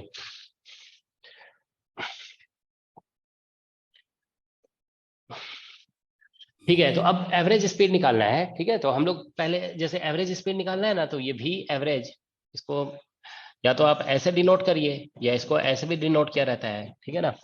तो इसको कैलकुलेट करने का तरीका ये होता है कि हम लोग क्या करेंगे कि पहले v लिखेंगे यहाँ पे, और इसे बेसिकली हम लोग डिस्ट्रीब्यूशन फंक्शन जो है ना उसको, मतलब बेसिकली देखो ये होता है ना किसी भी क्वांटिटी के, जैसे मान लीजिए ऐसा है कि x एक वेरिएबल है, ठीक है, और ये बोला जाता है कि x can take many values, ये वैल्यूज ले सकते हैं और उसका प्रोबेबिलिटी भी दिया हुआ है कि इसकी ये वाला वैल्यू आने की एक सर्टेन प्रोबेबिलिटी है P1, ये वैल्यू आने की सर्टेन प्रोबेबिलिटी P2 है, इसकी प्रोबेबिलिटी P3 है, मतलब ये x1 x2 x3 है, मान लो ये सभी वैल्यूज ले सकता है और विद दिस मच प्रोबेबिलिटी। तो ऐसा होता है ना कि x का एवरेज वैल्यू निकालने के लिए ऐसे लिखा जाता है समेशन xi और pi, ठीक है ना, प्रोबेबिलिटी से मल्टीप्लाई करके सम कर दोगे ना तो बेसिकली ये एवरेज निकल आता है, ठीक है ना। तो ये जानते हो मैथमेटिक्स का बेसिक कॉन्सेप्ट है कि एवरेज निकालने के लिए हम लोग ऐसा ही करते हैं, ठीक है। तो वही चीज तो क्वांटम में भी किया जाता है ना, कि जैसे x का एवरेज निकालते हो क्वांटम में तो आप ऐसे लिख देते हो साई मॉडुलस स्क्वायर dx, तो ये प्रोबेबिलिटी हो गया और इंटू x ऐसे मल्टीप्लाई कर देते हैं। तो देखो x यहाँ पे लिखा गया है और उसको साई स्क्वायर dx जो है ना वो प्रोबेबिलिटी है, actually probability of finding the particle at x। तो वैसे ही यहाँ पे हो रहा है, ठीक है ना, ये v स्क्वायर हो गया। अब हम इसको मान लो ऐसे मल्टीप्लाई कर देते हैं dnv और बाई n, इस टर्म से मल्टीप्लाई कर देंगे। तो ये जो टर्म है ना, ये टर्म ये बेसिकली प्रोबेबिलिटी हो गया ना, probability of having speed v, ठीक है। तो बस इससे मल्टीप्लाई कर दोगे तो आंसर आ जाएगा dnv बाई n, ठीक है। समझ में आया ना सभी को। तो जैसे 3D है, देखो 3D में अगर हम कैलकुलेशन करते हैं तो v average is equal to, ठीक है, यहाँ पे स्पीड का लिमिट 0 टू इन्फिनिटी होगा ये, ठीक है ना। 3D में 0 टू इन्फिनिटी लिख देंगे और यहाँ पे v हो गया। अब dnv बाई इसका वैल्यू हमारा देखो ऐसे लिखा हुआ था m/2π/kt और टू द पावर 3/2, ठीक है ना। और फिर इधर था v स्क्वायर और क्या बोलते हैं, नहीं ये था e का power minus half mv square, ठीक है, और डिवाइड बाई kt, और इधर था v स्क्वायर और इंटू dv, ठीक है, ऐसा था। और इस साइड जो है ना v स्क्वायर dv के बाद क्या था, डी ओमेगा। तो डी ओमेगा पूरे स्पेस में इंटीग्रेट करने पे आप जानते हो ना टोटल सॉलिड एंगल 4 पाई होता है, क्योंकि इधर कोई एंगल का टर्म नहीं है ना, तो इसको आप 4 पाई लिख सकते हो। अगर इधर कोई एंगल का टर्म होता ना तो आप इसको 4 पाई नहीं लिख सकते थे, ठीक है। तो ये ऐसा होगा, ठीक है, बस इसको इंटीग्रेट करना होता है, ठीक है। If you are able to integrate it you will get the answer. तो प्रोबेबिलिटी का देखो यहाँ पे जो कौन, ये समझ रहे हो ना, ये जो टर्म हमने लिखा है ना यहाँ पे, ये जो टर्म है ये प्रोबेबिलिटी है, probability of having speed v, having speed v, क्योंकि N V D N V particles have speed v, ठीक है ना, प्रोबेबिलिटी तो यही होगा ना। तो ये वैसे ही किया गया जैसे साई स्क्वायर dx और मल्टीप्लाइड बाय x, यहाँ पे थोड़ा दिख नहीं रहा होगा आप लोग को, ऐसा है ना। देखो साई स्क्वायर dx प्रोबेबिलिटी होता है, फिर x को मल्टीप्लाई किया उससे इंटीग्रेट किए, सेम थिंग यूज किया गया है यहाँ पे, ठीक है। क्योंकि ये जनरल कॉन्सेप्ट है ना मैथमेटिक्स का। तो अब आप इसको इंटीग्रेट कर दोगे, ठीक है, तो you will get the answer, ठीक है। तो यहाँ से देखिए v average is equal to, ठीक है, यहाँ पे बस देखो थोड़ा सा ये बता देते हैं, ये इंटीग्रेशन जो है ना 4 पाई आ गया, ये आप ध्यान रखोगे यहाँ पे ये जो था ना ये एक्चुअली ये आया इंटीग्रेशन ऑफ सॉलिड एंगल से, ठीक है ना, सॉलिड एंगल के इंटीग्रेशन से 4 पाई आ गया ये, ठीक है। Alright, solid angle on velocity space जो था हमारा, ठीक है ना, ठीक है। तो इसको इंटीग्रेट करने के लिए देखो m/2π/kt, देखो इंटीग्रेशन इसका जानना जरूरी है थोड़ा, ठीक है ना, क्यों जरूरी है वो हम आपको बताएंगे अभी, ठीक है ना। अभी देखोगे 2021 में जेस्ट में क्वेश्चन आया था, उस क्वेश्चन को आंसर आप तभी कर पाएंगे जब आपको इस इंटीग्रेशन का आइडिया होगा, ठीक है ना। तो देखो 0 टू इन्फिनिटी है इधर, और इधर आ गया v का क्यूब, यहाँ से v स्क्वायर, और ठीक है ना, और e का power minus half m v square और बाई kt, ठीक है, और dv। अब आप बताइए इसको कैसे इंटीग्रेट करते हैं, how do you integrate it. इसमें ऐसा होगा ना, put half m v square by kt, ये जो टर्म है ना इसको आप कुछ ऐसे ही पुट कर दो t, ये सब्स्टिट्यूशन कर रहे हैं हम लोग, तो इससे v जो निकलेगा ना वो 2kt बाई m हो जाएगा। अच्छा 2kt तो ये हो गया और एक स्मॉल t, ठीक है ना। सो इतना आ रहा है और इस पे भी पावर 1/2 हो जाएगा, ठीक है। तो हम लोग जब dv निकालेंगे ना, देखो dv तो ये हो जाएगा 2kt by m under root और 1/2 और t का पावर 1/2 -1 और into dt, that's what you get.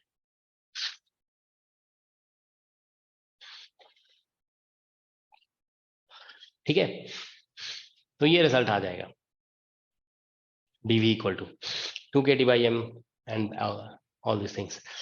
ठीक है, तो बस इसको यहाँ पे सब्स्टिट्यूट कर देते हैं। तो देखो V average is equal to m upon 2 pi KT power 3/2 होगा, और इनटू इधर आ जाएगा। देखिए इसको पुट करोगे ना V की जगह पे, तो ये 2 KT का पावर यहाँ पे, एक मिनट पहले ऐसे लिख देते हैं। देखिए 2 KT बाई m, इसका पावर यहाँ पे आ जाएगा 3/2, इसमें पुट करने से ये, और t का पावर 3/2 आ जाएगा यहाँ पे, और इधर से एक t का पावर आएगा। ठीक है, और एक और आएगा ना, ये यहाँ पे dv से भी ये आएगा, तो root under 2 KT by m, ठीक है ना, ये आ जाएगा। और एक 1/2 भी है यहाँ पे, ठीक है ना, 1/2, और इधर t का पावर जो है ना, देखो यहाँ पे 1/2 और इससे आएगा 3/2, तो दोनों मिलकर के 3 + 1 4 हो जाएगा। तो यहाँ मतलब 4/2 हो जाएगा, मतलब 2 - 1 हो जाएगा। देखो इतना आ रहा है क्या, मतलब टोटल कितना पावर आएगा, हाँ यही आएगा 2 - 1, और इंटू dt 0 to ∞। और सॉरी एक e का पावर भी तो है, और एक e का पावर -t आ जाएगा। ये पूरा टर्म जो एक्सपोनेंशियल था ना, इसको हमने t सब्स्टिट्यूट किया है, तो ये इतना आ रहा है। तो ये Γ2 हो जाएगा। Γ2 इज बेसिकली फैक्टोरियल 1। तो ये जो टर्म है ना, ये Γ2 हो गया, Γ2, और Γ2 is factorial 1, so that is 1 actually.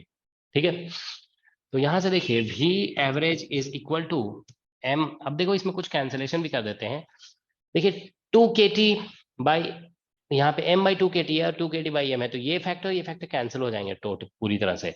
यहाँ पे सिर्फ बच जाएगा, अच्छा इधर एक 4 पाई भी तो था लास्ट में ऊपर में 4 पाई था ना, तो देखो यहाँ से क्या होगा कि ये सब कुछ कैंसिल हो जाएगा, यहाँ पे सिर्फ बचेगा पाई का पावर 3/2।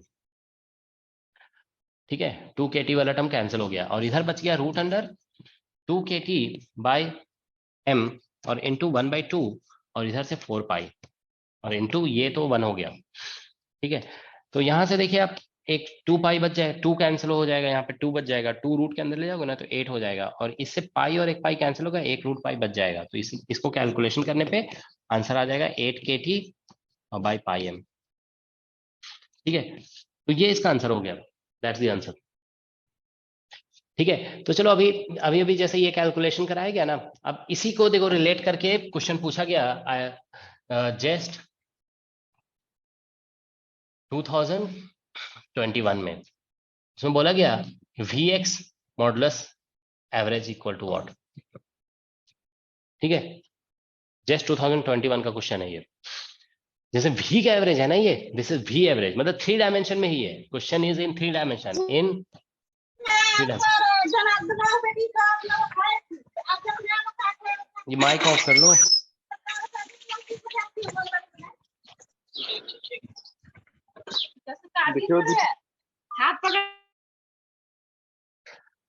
तो देखो यहाँ पे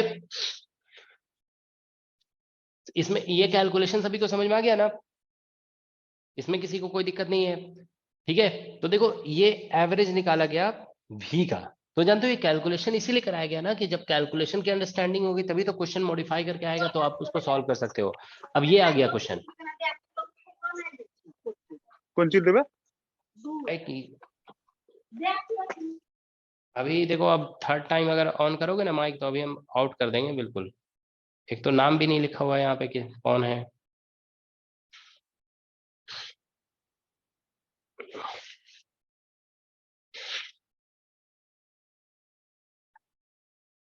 हमसे ऑफिस वाले कहते हैं कि जो लोग नाम जिनका नहीं लिखा हो ना, उनको क्या बोलते हैं, ब्लॉक कर दिया कीजिए यहाँ से।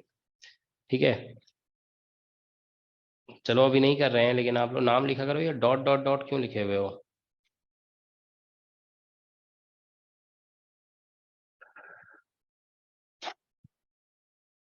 ठीक है, इसके तो देखो ये हमें कैलकुलेट करना है। ठीक है, अभी देखो हम 3D का कैलकुलेशन कराएं, इसी तरह से 1D और 2D भी अभी कर लेंगे कैलकुलेशन। ठीक है ना, तो पहले ये इन 3D हमें Vx मॉडुलस एवरेज निकालना है। Is that okay?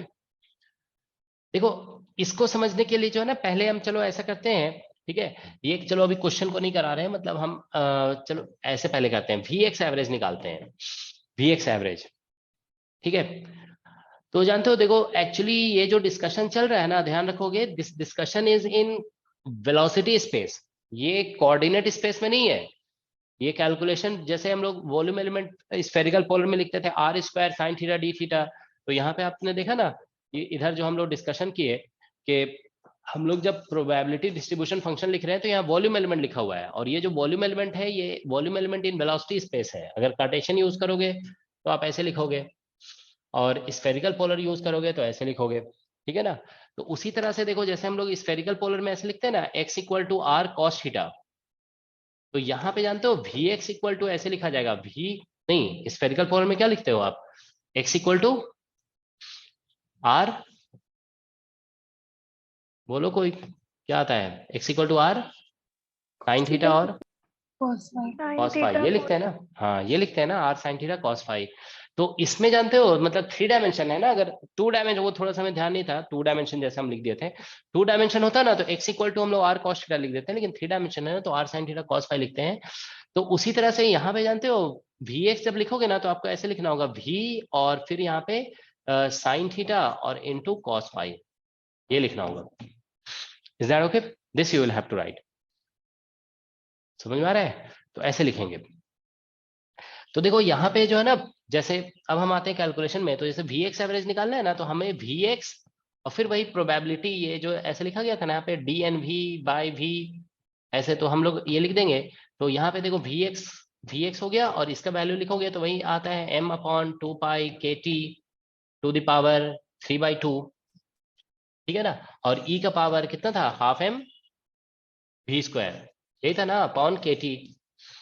और इधर आप जो है ना ऐसे लिख दोगे, ठीक है। Will write like this, v x को भी हम चेंज कर देंगे अभी। चलो यहाँ पे डी टॉ और v, okay, we are writing volume element in velocity space, all right. So now vx let's write in spherical polar coordinate, okay. So this will become v or m upon 2 pi kt to the power 3/2। तो vx की जगह v लिख रहे हैं, और वो जो sin theta cos theta वाला टर्म आएगा ना वो सब अलग लिख देंगे इधर, ठीक है ना। e to power minus half m v square और बाई kt, और इधर से आ जाएगा v स्क्वायर और dv। और इसमें देखिए जब vx की जगह v sin theta and cos phi लिखेंगे आप, तो यहाँ पे sin theta and cos phi हम इधर लिख दे रहे हैं, ठीक है, और d टॉ, ठीक है ना, d tau in volume element, okay. So this is how you will do the calculation. तो ये हमारा vx एवरेज निकलेगा, ठीक है। vx एवरेज इस तरह से निकाला जाता है एक्चुअल में, ओके। नाउ यू सी, हम लोग ये जो डी टॉ लिख रहे हैं, डी टॉ का वैल्यू है हमारा साइन थीटा और डी थीटा और डी फाई, ठीक है। तो इंटीग्रेशन देखिए थीटा पे भी है और फाई पे भी है। आप लोग सभी जानते हैं ना spherical, when we do integration in spherical polar coordinate, what is the full limit of theta and what is full limit of phi. Theta का फुल लिमिट कितना होता है? 0 to pi 0 to पाई होता है, और फाई का full limit 0 to pi 0 to पाई। तो आप ऐसे सोचो, देखो वर्बल ही पता चल जाएगा, फाई इंटीग्रेट करेगा कॉस फाई को, कॉस फाई को आप इंटीग्रेट करोगे 0 से 2 पाई में, तो वो बन जाएगा साइन फाई, और साइन का लिमिट लगाओगे 2 पाई, तो साइन 2 पाई भी 0 होता है, साइन 0 भी 0 होता है। तो ये फाई लिमिट की वजह से ही आप देख रहे हो कि इंटीग्रेशन 0 हो जाएगा, ठीक है ना। सो ये फाई इंटीग्रेशन जो है ना, देखो कॉस फाई डी फाई, ये जो है ना 0 से 2 पाई जब करोगे ना तो ये एक्चुअली 0 आ रहा है, तो इसीलिए यहाँ से vx एवरेज 0 आ जाएगा, this will B 0। Is that okay? तो ये 0 आ गया। तो vx एवरेज 0 होता है, vx एवरेज इज 0, लेकिन आप ऐसे सोचिए vx एवरेज इसलिए 0 है ना क्योंकि ये x कंपोनेंट है। तो कंपोनेंट आप जानते हैं पॉजिटिव नेगेटिव दोनों हो सकता है। जैसे मान लीजिए ये x डायरेक्शन है, अब कोई पार्टिकल इधर जा रहा है, suppose there is a particle going in this direction, तो इसका x कंपोनेंट पॉजिटिव होगा। Suppose particle goes in this direction, तो इसका x कंपोनेंट नेगेटिव होगा।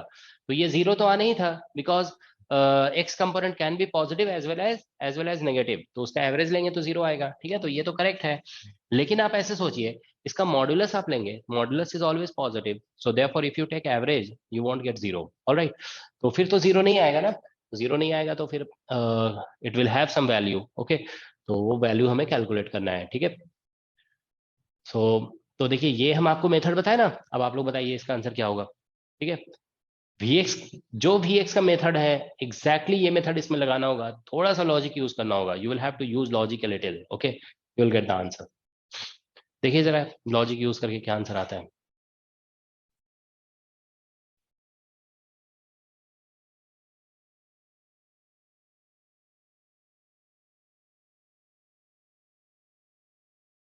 अच्छा, Vx एवरेज जब जीरो आ गया ना, तो इसी तरह से ध्यान रखोगे, Vy average kinetic theory of gases जब भी पढ़ेंगे तो Vx average, Vy average, Vz average सब जीरो आएगा।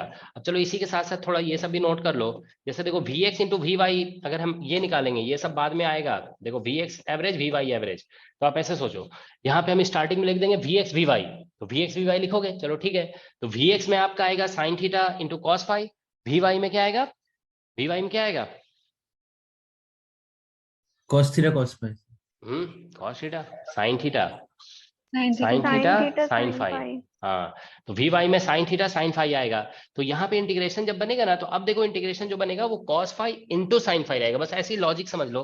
तो यहाँ पे अब जो है ना साइन फाई और इंटू कॉस फाई दोनों आएगा, तो वो बन जाएगा साइन टू फाई, ठीक है ना, तो साइन टू फाई में कन्वर्ट होगा, और उसका इंटीग्रेशन करोगे तो कॉस टू फाई बनेगा, फिर कॉस टू फाई में लिमिट लगाओगे ना 0 से 2 पाई, तो पहला आएगा cos 4 पाई और दूसरा आएगा cos 0, cos 4 पाई 1 होता है, cos 0 भी 1 होता है, 1 माइनस 1 0, तो वो भी 0 हो जाएगा, ठीक है। तो इसीलिए ध्यान रखोगे कि अगर सॉरी ऐसा है कि ऐसे इसको अलग अलग प्रोडक्ट तो जीरो अलग अलग है, जीरो तो प्रोडक्ट तो जीरो होगा ही ना, हम ऐसे बोल रहे हैं Vx और Vy को पहले हम मल्टीप्लाई कर रहे हैं, फिर इसका एवरेज ले रहे हैं, ठीक है ना, तो ये भी जीरो आता है, ठीक है ना। उसी तरह से Vy Vz अगर ये मल्टीप्लाई करने के बाद एवरेज लोगे तो भी जीरो आएगा, फिर Vz इंटू Vx ये मल्टीप्लाई करने के बाद भी एवरेज जीरो आएगा, तो ये सब कुछ जीरो होता है, ठीक है ना, all this terms are products are zero, ठीक है। तो ये सब जानते हो प्रॉब्लम्स में यूज होगा, ठीक है, तीनों ये जो है ना प्रोडक्ट जीरो होते हैं, ठीक है। अब आप बताइए इसका क्या आंसर होगा। ये वाले मॉडुलस का बताना है आपको, दिस मॉडुलस।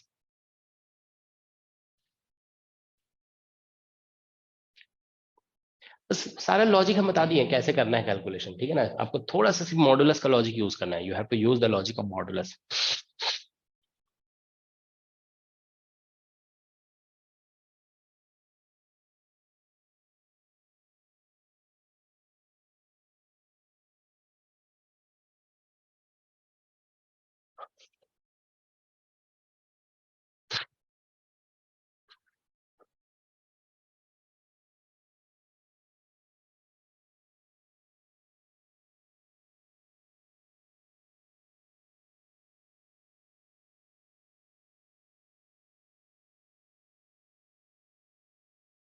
एनीवन निकाल के देखो, बस मॉडुलस तो मैथमेटिक्स है ना, मैथमेटिक्स यूज करना है।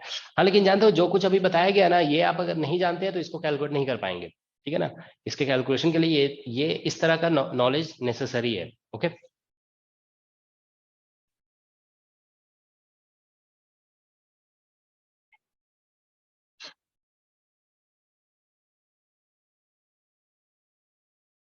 इसको हमने सिमिलरली करके लिख दिया है, ठीक है ना, एक्सप्लेनेशन हम बता दिए इसका कैसे आएगा, ठीक है ना।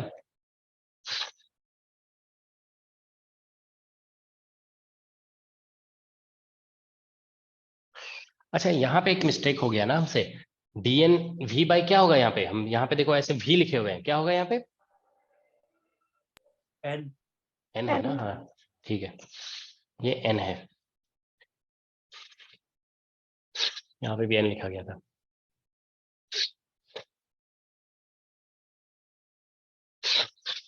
अभी डिस्कशन सारा 3D में चल रहा है, ठीक है ना।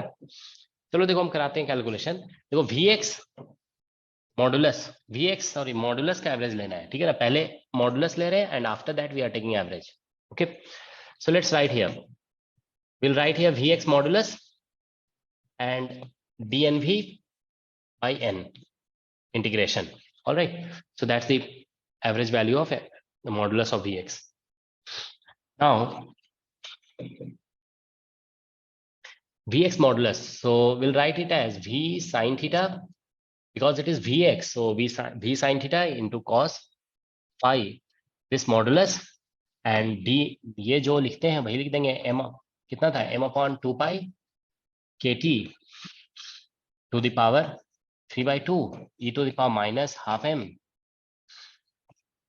v square upon k t और इंटू v स्क्वायर dv, ठीक है, और इधर से d tau d omega solid angle in volume space. Is that all right? तो देखिए हम लोग क्या करेंगे, इसे v क्यूब और m upon 2 pi k T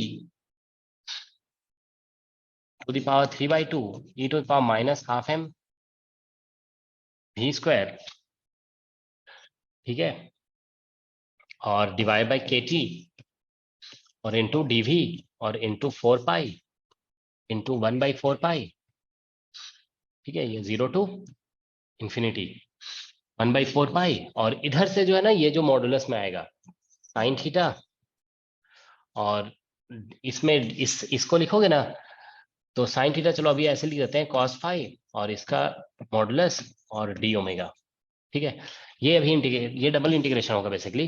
देखो हमने what I have done to minimize the calculation, हम इस लॉजिक को यूज कर रहे हैं। देखो यहाँ पे देखिए इससे रिलेट कर रहे हैं। What I am doing is, जब देखिए आप v स्क्वायर के सॉरी v के एवरेज ले रहे थे ना, तो यहाँ पे कोई भी साइन थीटा cos फाई नहीं था, तो हम बोल रहे थे कि उस केस में सॉलिड एंगल का इंटीग्रेशन जो है ना आपको 4 पाई देगा डायरेक्ट, ठीक है ना, because there is no theta dependent on this side, तो सॉलिड एंगल सेपरेटली इंटीग्रेट होगा। टोटल जैसे total angle on a plane 2 pi होता है ना, उसी तरह से total angle on in space total solid angle in space 4 pi हो जाता है, तो ये 4 पाई दे देगा, ठीक है ना।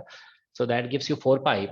तो इसीलिए देखिए यहाँ पे अब 4 पाई लेकर के कैलकुलेशन किया गया था हमारा, और ये एवरेज वैल्यू जो हमारा आया था ना that was equal to √8 kT by pi m. तो हमने क्या किया कि यहाँ पे हम 4 पाई मल्टीप्लाई कर दिए, 4 पाई से डिवाइड कर दिया, तो ये जो पूरा कैलकुलेशन है ना वो it is like average speed calculation, ठीक है ना। तो ये v का एवरेज है, तो इससे रिजल्ट आ जाएगा हमारा 8 kT अपॉन पाई एम, ठीक है, और इंटू 1/4 पाई हो जाएगा, ठीक है। अब देखिए थीटा का लिमिट जो है ना 0 टू पाई होता है, तो 0 टू पाई में साइन तो पॉजिटिव ही रहता है, ठीक है ना, साइन रिमेन्स पॉजिटिव, ठीक है। तो यहाँ पे ऐसे साइन तो मॉडुलस के बाहर आ जाएगा, ठीक है, और इधर से आ जाएगा sine square sine theta D theta भी, तो ये sine square D theta simply बन जाएगा, लिमिट इसका 0 से 2 पाई। प्रॉब्लम जो होता है ना वो cos फाई में है, cos फाई नेगेटिव होने का चांस होता है, तो ये मॉडुलस हो गया और डी फाई, और इसका लिमिट 0 से 2 पाई।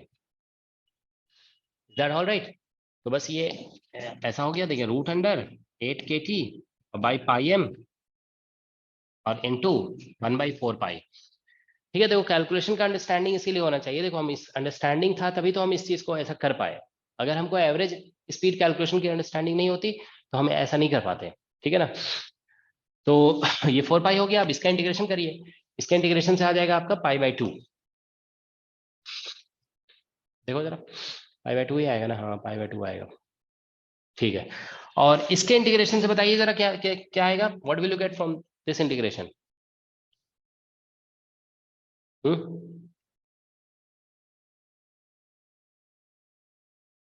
इसका इंटीग्रेशन क्या देगा, आप लोग करके बताइए इंटीग्रेशन।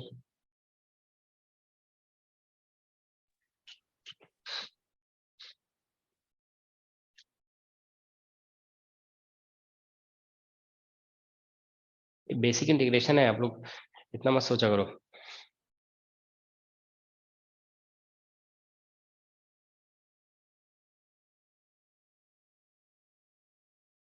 एनीवन?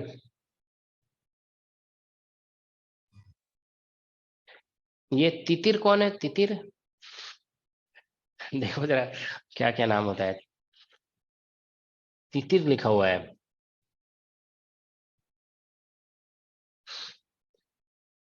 चलो तितिर तुम ही बता दो क्या आ रहा है इंटीग्रेशन।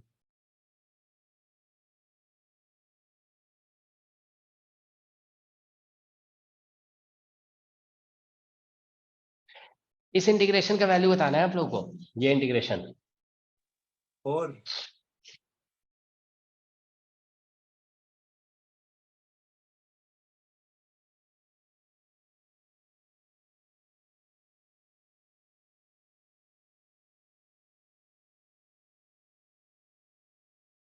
सर 4 और आ रहा है,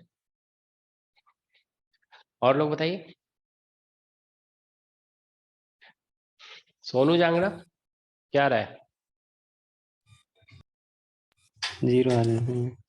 अरे मॉडुलस है ना, मॉडुलस में 0 कभी नहीं आता है, ठीक है ना, मॉडुलस का मतलब पॉजिटिव होता है, ठीक है ना।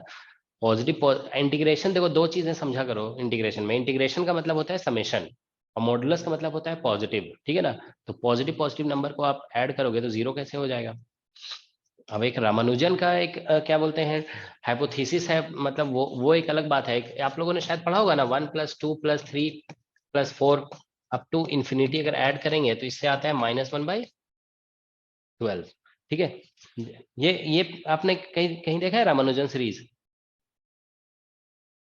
तो ये एक अलग बात है, मुझे भी ये नहीं समझ में आता है कि ये ऐसा क्यों होता है, -1/12 कैसे हो गया। मतलब ये थोड़ा सा मतलब हमें भी समझ में नहीं आता है कि 1+2+3+4 अप टू इंफिनिटी ऐड करेंगे तो -1/12 कैसे आ गया। This is called Ramanujan series,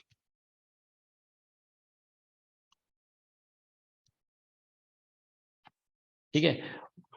तो इसको छोड़कर ऐसे जनरली हम लोग बात करते हैं तो ये होता है ना, पॉजिटिव नंबर्स को ऐड करोगे तो पॉजिटिव ही होगा, ठीक है ना। ये पता नहीं ऐसा क्यों आता है, ये करेक्ट माना जाता है कि 1+2+3 अप टू इंफिनिटी तक जाओगे ना तो ये -1/12 आता है। ये फॉर्मूला जब रामानुजन ने हार्डी को भेजा था ना, तो वो भी देख करके चौंक गए थे कि ये या तो ये कोई बहुत बड़ा ऐसे ही फॉर्मूले को देख करके तो उन्होंने समझा कि या तो कोई बहुत बड़ा जीनियस है या तो बिल्कुल पागल है, ठीक है, कि 1+2+3 को अप टू -1/12 लिखा हुआ है।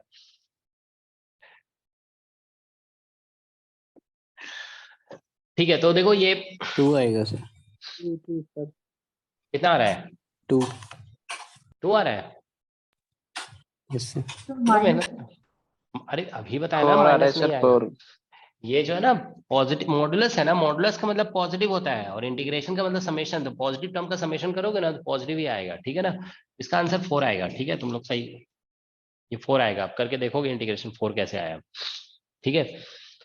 मतलब हम अपने इंट्यूशन से बता रहे हैं, हमारे पास कोई नोट्स वोट्स नहीं रहता है, ठीक है ना। हमें लग रहा है कि 4 आएगा तो हमने लिख दिया 4, ठीक है। अब आप नहीं आएगा वो बात अलग है, ठीक है। तो ये 4 4 कैंसिल, ठीक है ना, पाई पाई कैंसिल, ठीक है। और इधर से ये 2 को अंदर ले जाओगे रूट के 4 हो जाएगा, तो इसका आंसर आएगा 2kT/im। That's the answer, Vx modulus. Pi तो कैंसिल हो गया ना, ठीक है। ये इसका Vx मॉडुलस का एवरेज इतना आया, ठीक है ना। एक बार को देखते हैं जरा, क्वेश्चन जो है ना हमारे पास होगा, अभी दिखाते हैं। देखो क्वेश्चन, एक मिनट।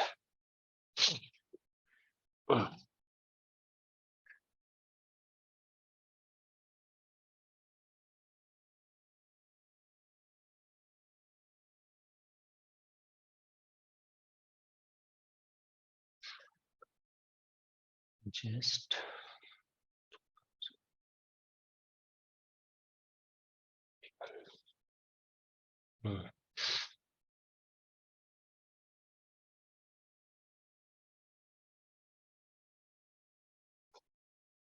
देखो ये पेपर है, ओरिजिनल पेपर है ये, इसी में होगा कहीं ना कहीं क्वेश्चन।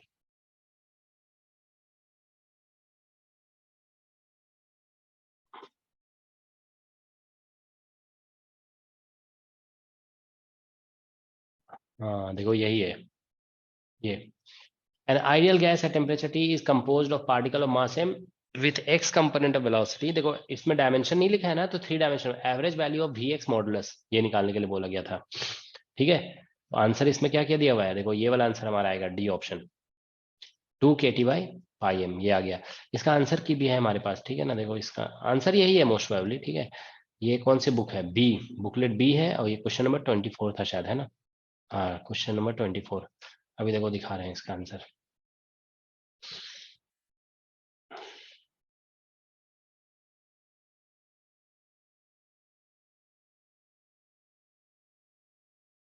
ठीक है, तो ये आंसर है बुकलेट बी और क्वेश्चन नंबर 24 का डी दिया हुआ है ना, ठीक है। तो ये आंसर कैलकुलेशन हमारा सही हो गया, ठीक है। इसका मतलब ये इंटीग्रेशन हमारा 4 ही आएगा, ठीक है। हम किए नहीं लेकिन इंट्यूशन से बताए हम कि 4 आएगा, ठीक है। अब देखो हम ये आपको समझा देते हैं कि इंट्यूशन से कैसे हम बताएं 4 आएगा। जानते हो क्या किए हमने पूरा इसको इंटीग्रेट नहीं किए, ठीक है ना, हम ऐसे ही सोचे थे। देखो cos फाई जो है ना, इसका ग्राफ ऐसे बनता है ये। हाँ तो देखो 0 से ये बना 2π, तो हमने क्या किया जानते हो, देखो यहां से लेकर 0 से π/, ये है π/2, ये है पाई, फिर ये है 3π/2, ठीक है ना, और ये है 2 पाई। तो देखो ये वाला कर्व, फिर यहां से लेकर यहां तक कर्व, ये कर्व मतलब यहां तक, फिर यहां से यहां तक कर्व, और ये यहां से यहां तक कर्व, ये एवरी 1 क्वार्टर जो है ना बिल्कुल आइडेंटिकल है। अगर पॉजिटिव मॉडुलस लेने के बाद देखो, मॉडुलस लेने के बाद देखोगे ना, तो अगर हम इसका देखो, जैसे ये मान लो कॉस है, ये कॉस फाई है सपोज करो ग्राफ, अगर हम ऐसे कर देना इसका ग्राफ को कॉस फाई मॉडुलस, तो जानते हो क्या होगा, ये जहां पे यहाँ पे नेगेटिव जो हो रहा है ना वो पॉजिटिव हो जाएगा, ऐसे हो जाएगा। देखो यहाँ पे ऐसे हुआ था ये, ठीक है ना। अब उसके बाद ये जो है ना ऐसे करके ऐसे हो जाएगा, ठीक है। और फिर ये जो है ना यहाँ से ऐसे करके, ठीक है, ये ऐसे हो जाएगा। तो देखो यहाँ पे क्या हो रहा है कि ये टर्म यहाँ से यहाँ तक ऐसे पॉजिटिव जितना है ना उतना ही ये भी है, वो सेम वैल्यू ये भी है, और सेम वैल्यू ये भी है, और ये भी सेम वैल्यू है। तो हमने क्या किया, 0 से π/2 तक बस इसको इंटीग्रेट किए। We integrate it from 0 to π/2, और उसके बाद जो है ना 4 से मल्टीप्लाई कर देंगे। तो 0 से cos फाई को अगर आप इंटीग्रेट करोगे ना, cos फाई को इंटीग्रेट कर दो 0 से π/2 तक, पॉजिटिव वैल्यू है, ठीक है। तो ये 1 आएगा, और 1 को 4 से मल्टीप्लाई करेंगे तो 4 आ जाएगा, ठीक है। तो ये लॉजिक हमने लगाया है यहाँ पे, ठीक है ना। तो ये इसका आंसर आ गया, ठीक है। तो आप देख रहे हो ना बेसिक क्वेश्चंस आते हैं एग्जाम में, ठीक है। बस आपका मैथमेटिकल अंडरस्टैंडिंग होना चाहिए। 2 kT/m Vx एवरेज का वैल्यू होगा, ऑलराइट, ठीक है। तो हम लोगों ने देखो ये जो भी डिस्कशन किया ना, ये डिस्कशन है 3 डायमेंशन का, ठीक है ना। अच्छा देखो हम थोड़ा सा और ये बता देते हैं, आप लोग ये ध्यान रखोगे कि अभी जैसे देखो हमने आपको ये बता दिया ना, Vx एवरेज निकालना है तो कितना आएगा। आपसे अगर हम बोलते हैं Vx स्क्वायर एवरेज निकालने के लिए, ठीक है। अच्छा V स्क्वायर एवरेज तो अभी हम निकाले नहीं है ना, तो चलो पहले अभी हम पहले इसमें जो है ना 2D का कैलकुलेशन भी कर लेते हैं, ठीक है ना। तो हम लोग V एवरेज इन 2 डायमेंशन, ठीक है। तो 2 डायमेंशन में अगर कैलकुलेशन करोगे ना तो फिर से ऐसा ही होगा। देखो V average is equal to, तो V लिख दोगे यहाँ पे, और फिर यहाँ पे dnV/n, ठीक है।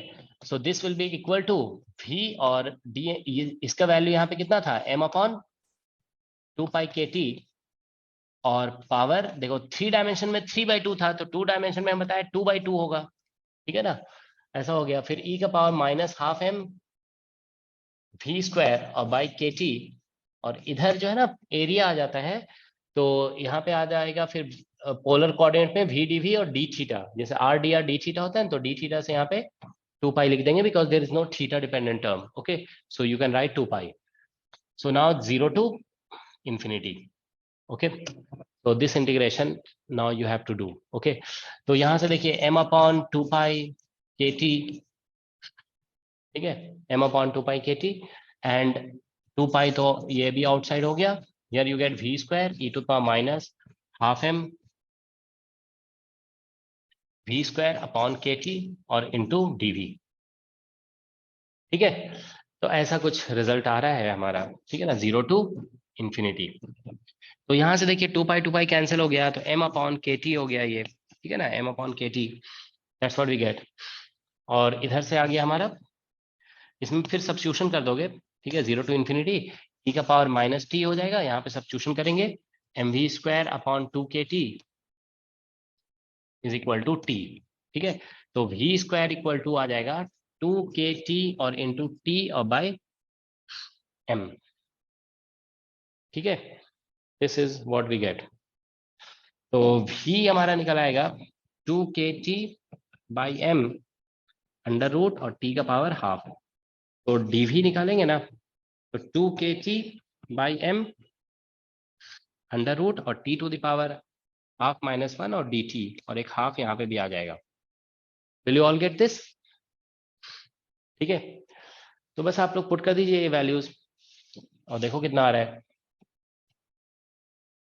तो देखो V स्क्वायर का वैल्यू पुट करोगे 2k into capital T small t by m हो गया, ठीक है। And here e to the power -t होगा, और in place of dv you will write all this things, 2kt by m और 1/2, और फिर इधर मल्टीप्लीकेशन में t का पावर हाफ -1 और इंटू dt, ठीक है। तो यहाँ से जो है ना देखिए m कैंसिल, kt कैंसिल हो जाएगा, ठीक है ना, और ये 2 और ये 2 भी कैंसिल हो जाएगा, ठीक है। तो यहाँ से आने वाला है t का पावर 3/2 -1, क्योंकि यहाँ पे 1 है ना, t का पावर 1, और इधर t का पावर 1/2, 3/2 -1 हो जाएगा। फिर e का पावर -t और dt होगा 0 to infinity, और इधर एक पी फैक्टर बच रहा है, ठीक है ना, that is root under 2kt by m, that's what we have. तो ये हमारा v एवरेज निकल रहा है 2 डायमेंशन में, ठीक है ना, कुछ छूटा तो नहीं है, देख लो। ठीक है, तो बस यही आंसर आ गया। तो यहां से ऐसे लिख दोगे, ऐसे 2kt बाई m, और ये गामा 3/2 हो जाएगा, ठीक है ना। तो गामा 3/2 को आप ऐसे लिख सकते हो, देखो गामा 3/2 जो है ना, this can be written as 1/2 gamma half, ठीक है। तो ये 1/2 गामा हाफ जो है ना रूट पाई होता है, ठीक है, gamma half is root pi, ठीक है। तो बस यहां से लिख दीजिए रूट अंडर 2kt और बाई m और इंटू ये 1/2 और इंटू रूट पाई हो गया। कहीं कुछ कैलकुलेशन मिस्टेक नहीं हो, बस इतना ध्यान रखोगे, ठीक है ना। तो बस इसका आंसर आ गया, देखो kt बाई 2πm, ये एवरेज रिपोर्ट नहीं, पाई। अच्छा पाई ऊपर आएगा है ना, पाई ऊपर आ जाएगा, थोड़ा सा अनयूजुअल जैसा लग रहा है आंसर। यहाँ पे 2 कैंसिल हो गया, पाई kt बाई 2m ऐसा आ रहा है, पाई kt बाई 2m आ गया। 3 डायमेंशन में हमारा आंसर था 8 kt बाई पाई m, इसमें पाई kt बाई, अच्छा इधर से हमारा पाई कहीं पे छूटा तो नहीं था, अच्छा नहीं वो वाला पाई तो कैंसिल हो गया था इधर से, 2 पाई है ना, ठीक है, पाई कैंसिल हो गया था, बाकी सब कुछ तो ठीक ही है,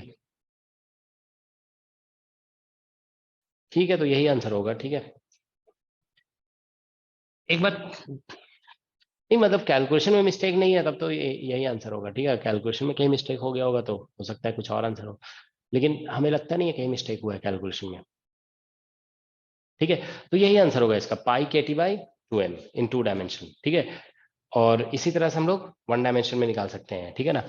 1 डायमेंशन का कैलकुलेशन थोड़ा सा डिफरेंट होता है, ठीक है ना। देखो 1D का जो है ना, ये बता देते हैं, ठीक है। देखो 1D में जब कैलकुलेशन करोगे ना, एक्चुअली ये वैल्यूज किसी बुक में भी दिया हुआ नहीं रहता है ना कि वेरीफाई कर लें, अगर कहीं किसी को मिलेगा तो हमें, अगर डिफरेंट मिलेगा तो बताओगे, ऐसे होपफुली आंसर तो यही होना चाहिए, ठीक है ना। 2 डायमेंशन में अगर एवरेज निकालते हैं तो ये सब मेमोराइज नहीं करना है, ठीक है, बस सीखना है कि कैसे कैलकुलेशन करना है, ठीक है, कैसे कैलकुलेशन करते हैं, क्योंकि मेमोराइज आप कितनी चीजें करोगे, सब कुछ तो मेमोराइज नहीं कर सकते हो ना। तो इसलिए ये बस सीख लेना है कि how calculation is being done, okay. ये सभी फैक्टर्स जो मल्टीप्लाई किए जा रहे हैं ना, ये प्रोबेबिलिटी डिस्ट्रीब्यूशन फंक्शन, इस पे ध्यान देना है, ठीक है। ऑलराइट, तो अगर हम 1D में करेंगे ना कैलकुलेशन, तो 1D में कितना आएगा, can anyone tell v average. 1D में देखो क्या होगा कि 1D में जो है ना बेसिकली ऐसा हो जाएगा 1 डायमेंशन, इसमें पार्टिकल जो है ना सिर्फ ऐसे मूव कर रहा होगा, तो इसमें जो है ना वी एवरेज का मतलब होगा एक्चुअली Vx एवरेज, ठीक है ना, Vx एवरेज। और Vx एवरेज 1D में देखो पार्टिकल इधर भी जा सकता है, इधर भी जा सकता है, प्लस भी हो सकता है, माइनस भी, तो ये 0 आएगा, तो 1D में 0 आएगा आंसर, ठीक है। तो Vx एवरेज निकालेंगे ना तो 1D में 0 आ जाना चाहिए, ठीक है, क्योंकि दोनों साइड की पॉसिबिलिटी होगी, यहाँ पे इधर भी जा सकता है, इधर भी जा सकता है, ये पॉजिटिव नेगेटिव दोनों होगा, ठीक है। यहाँ पे देखो क्या हो रहा है कि यहाँ पे जब निकाला जा रहा है ना 2D में, तो हम v निकाल रहे हैं, Vx Vy, क्योंकि 2D में तो आप जानते हो कि Vx भी हो सकता है और Vy भी हो सकता है, but we are calculating here v, और v का मतलब होता है स्पीड, ये मैग्नीट्यूड है, मैग्नीट्यूड का एवरेज निकाल रहे हैं, ठीक है ना। तो 1D में हम लोग v जैसे सिंपली बोलेंगे ना तो Vx एवरेज हो जाएगा। यही है हाँ सर 2D में पाई क्या बाई कह रहे 2 हो, यही सर है, यही है एवरेज। हाँ अच्छा ठीक है, कहाँ देखा तुमने, गूगल में, यस सर। अच्छा चलो ठीक है। तो 1D में 0 आ जाएगा, ठीक है।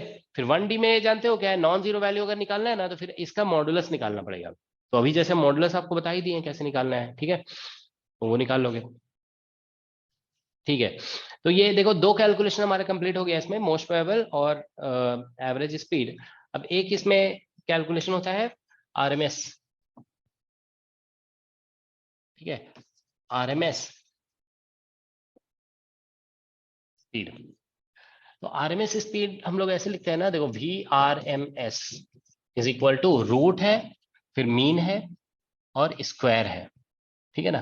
तो पहले हमें क्या करना होगा, V स्क्वायर का मीन निकालना होगा, उसका फिर रूट लगाएंगे, ठीक है ना। तो जैसे हम पहले देखो कैलकुलेशन 3D का कर रहे हैं, तो v स्क्वायर का मीन निकाल रहे हो आप, ठीक है ना। तो that will be again v square यहाँ लिखना होगा, क्योंकि v स्क्वायर का मीन निकाल रहे हो आप, dnv और बाई v लिख देंगे इस तरह से, ठीक है। तो यहां से ध्यान रखेंगे v स्क्वायर और फिर ये वैल्यूज जो था m अपॉन, ठीक है ना। तो इस, ठीक है ना, वैसे ही प्रोसीड करना है बस आप, ठीक है। m अपॉन 2 पाई kt का पावर 3/2, ठीक है, और into e to the power minus half m v square और बाई kt, ठीक है, और इंटू बाई kt और इंटू क्या है v स्क्वायर और इंटू dv और इंटू d ओमेगा। तो इसमें इधर कोई एंगल डिपेंडेंस टर्म नहीं आ रहा है ना, तो यहाँ पे d ओमेगा से 4 पाई आ जाएगा, यू विल गेट 4 पाई, ठीक है, यूजिंग d ओमेगा। तो बस इसको इंटीग्रेट कर लोगे आप लोग, ठीक है ना, 0 टू इंफिनिटी लिमिट, वही गामा फंक्शन यूज होगा यहाँ पे। तो इसको आप कैलकुलेट करोगे ना, तो v स्क्वायर एवरेज जो निकलता है ना इसमें, वो निकलता है 3kt/m। तो इसीलिए VRMS जो कैलकुलेट होगा, ठीक है, that will be root under 3kt/m। ये VRMS निकल गया 3 डायमेंशन में, 3 डायमेंशन। फिर इसी तरह से 2 डायमेंशन का भी तो आपको बता ही दिया गया कैसे करना है, बस यहाँ पे आ जाता है 2kt, 2/2 मतलब 1 आ जाता है, यहाँ पे VDV हो जाता है और यहाँ पे 2 पाई आ जाता है, ठीक है ना। तो 2 डायमेंशन में जब निकालोगे ना VRMS इक्वल टू, तो ये निकलेगा 2kt/m, ठीक है ना।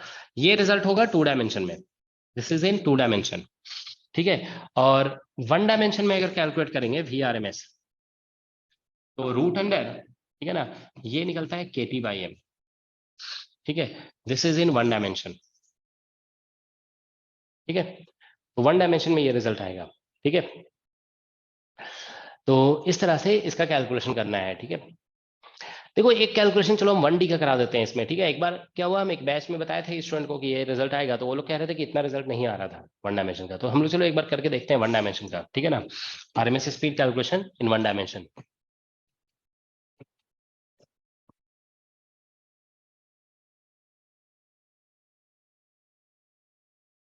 ठीक है, तो सबसे पहले Vx स्क्वायर का हम एवरेज निकालने जा रहे हैं, क्योंकि 1 डायमेंशन का मतलब सिंपली Vx सिर्फ होगा, ठीक है ना, Vx बोलिए या V बोलिए, ठीक है। तो इसमें देखो ऐसा होगा Vx स्क्वायर और फिर यहाँ पे प्रोबेबिलिटी डिस्ट्रीब्यूशन फंक्शन, तो m अपॉन 2 पाई kt, नहीं n नहीं आता इसमें, है ना, there is no n, m upon 2 pi kt to the power 1/2 होता है, और e to the power minus half m Vx square और बाई kt और इंटू dvx। 1 डायमेंशन में सिर्फ dvx लिखना होता है, ठीक है ना। 2 डायमेंशन में 2 टर्म आते हैं ना, dvx और dvy, तो उससे फिर एरिया वाले एलिमेंट को यूज करके हम लोग पोलर कोऑर्डिनेट में लिख देते हैं r d थीटा जैसा, तो वो vdv और d थीटा से 2 पाई आ जाता है, ठीक है। तो 1 डायमेंशन में सिर्फ dvx आएगा। अब देखिए पार्टिकल x एक्सिस के अलावा मूव कर रहा है ना, तो इसमें ऐसा हो सकता है कि पार्टिकल पॉजिटिव भी जा रहा है नेगेटिव भी जा रहा है, और ये vx लिखा हुआ है ना, तो इसमें क्या बोलते हैं, दोनों पॉसिबिलिटीज होती है कि प्लस इन्फिनिटी भी हो सकता है, माइनस इन्फिनिटी भी हो सकता है। देखो 2 डायमेंशन में जब आप v लिखते हो या 3 डायमेंशन में v लिखते हो ना, तो इसका मतलब ये स्पीड है, ये कंपोनेंट्स नहीं है, तो इसको जो है ना मैग्नीट्यूड इसका लिखा जाता है, इसीलिए लिमिट 0 टू इन्फिनिटी लिखते हैं। लेकिन अगर आप 3 डायमेंशन में लिख रहे हैं, ठीक है ना, सॉरी 1 डायमेंशन में लिख रहे हैं, तो फिर v और vx दोनों सेम हो जाता है ना, तो इसीलिए इसका लिमिट जो है ना, आई थिंक माइनस इन्फिनिटी से प्लस इन्फिनिटी लिखना पड़ेगा, ठीक है। तो ये रिजल्ट आ जाएगा। तो देखो यहाँ से m अपॉन 2 पाई kt, अब देखिए यहाँ पे क्या होगा कि ये vx स्क्वायर है, यहाँ पे v का स्क्वायर है, तो ये इवन फंक्शन हो गया ना। तो आप लोग ऐसा कर सकते हैं कि इसे 2 से मल्टीप्लाई कर दें और ये 0 टू इन्फिनिटी हो जाएगा, और e to the power minus half m, और ये हो जाएगा vx स्क्वायर और बाई kt, ठीक है ना, और dvx होगा। we can get something like this, ठीक है। m upon 2 pi kt power 3/2, और ये 2 है, सॉरी 1/2 है यहाँ पे। ऑलराइट, अब इसको इंटीग्रेट करना है, तो फिर से वही बात होगी, इसको जो है ना t सब्स्टिट्यूट कर दोगे। इंटीग्रेशन में vx स्क्वायर भी होगा सर? कहाँ पे vx स्क्वायर, अच्छा हाँ यहाँ पे है, तो बस सब्स्टिट्यूशन करो यहाँ पे फिर से, ये जो टर्म है ना एम वी एक्स स्क्वायर और बाई 2kt, ठीक है, is equal to t substitute कर दो यहाँ पे, ठीक है, तो वी एक्स हमारा फिर वही निकलेगा 2kt और बाई एम अंडर रूट और टी का पावर हाफ। तो डी वी एक्स निकालेंगे तो रूट अंडर 2kt और बाई एम और यहाँ से 1/2 टी का पावर 1/2 -1 और इंटू डी टी, ठीक है। तो यहाँ पे देखिए 0 to ∞, इसका वैल्यूज पुट करना है हमें, ठीक है ना। तो वैल्यूज पुट करेंगे ना तो वी एक्स स्क्वायर में ये आ जाएगा देखो 2kt/m और फिर dvx में भी ये वाला टर्म आएगा रूट अंडर 2kt/m। तो इधर हो जाएगा t का पावर, यहाँ पे 2 आएगा और इधर 1/2 पहले से है तो 3/2 नहीं 2 2 4 5/2 रूट kt बाई m। ठीक है, तो ये आ रहा है, क्या कह रहे हो? रूट kt बाई m आ रहा है सर। अच्छा उतना ही आ रहा है ना, ठीक है। तो 0 to ∞ कर रहे हैं, ठीक है। तो यहां से देखिए क्या होगा कि kt 2kt/m के और यहाँ पे भी रूट अंडर kt/2kt/m कैंसिल हो जाएगा, तो ये बन जाएगा 1/√π, ठीक है। और यहाँ से आ रहा है 4kt/m और इधर जो है ना ये बन जाएगा हमारा गामा 5/2।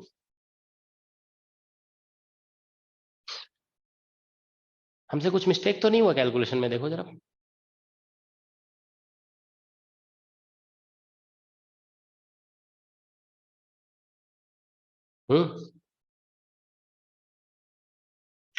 तो फिर तो नहीं आ रहा है, अगर गामा 5/2 आ गया तब तो नहीं आ रहा है। गामा 3/2 आएगा तो हाँ यस सर, 3/2 आ गामा रहा है। 3/2। 5/2 3/2 माइनस आ रहा 1। है? हाँ ऊपर वाला है 5/2 -1। हाँ, तो 5/2 -1 को ही तो गामा 5/2 लिखते हैं ना। 3/2 -1 आएगा सर। 3/2 माइनस, कैसे आ रहा है 3/2 -1? एक मिनट देखें जरा। यहाँ पे हम अच्छा हाँ सही कह टी रहे हो। आएगा सर वो। यहाँ पे टी का पावर हाफ है ना, तो टी का पावर हाफ है तो यहाँ पे पुट करेंगे ना, यहाँ पे पुट करेंगे तो टी आ जाएगा। हाँ यहाँ पे 3/2 -1 आएगा। ये गामा फंक्शन में यही होता है ना, जित समथिंग -1 है ना तो वही ये वाला फैक्टर आता है इसमें, तो यहाँ पे 3/2 आएगा, ठीक है। ठीक है, तो फिर यहाँ पे आ जाएगा ये देखो 1/√π और ये 4πkt/m और इसको जब लिखोगे ना तो ये हो जाएगा 1/2 और इंटू गामा 1/2।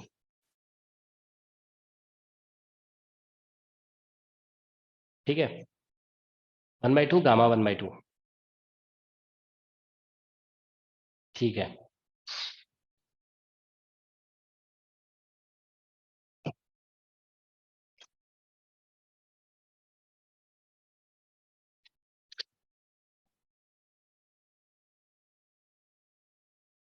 तो नहीं आ रहा है ना, तो यहां से देखो गामा ये तो √π हो जाएगा, √π कैंसिल, तो इससे तो आ रहा है हमारा 2।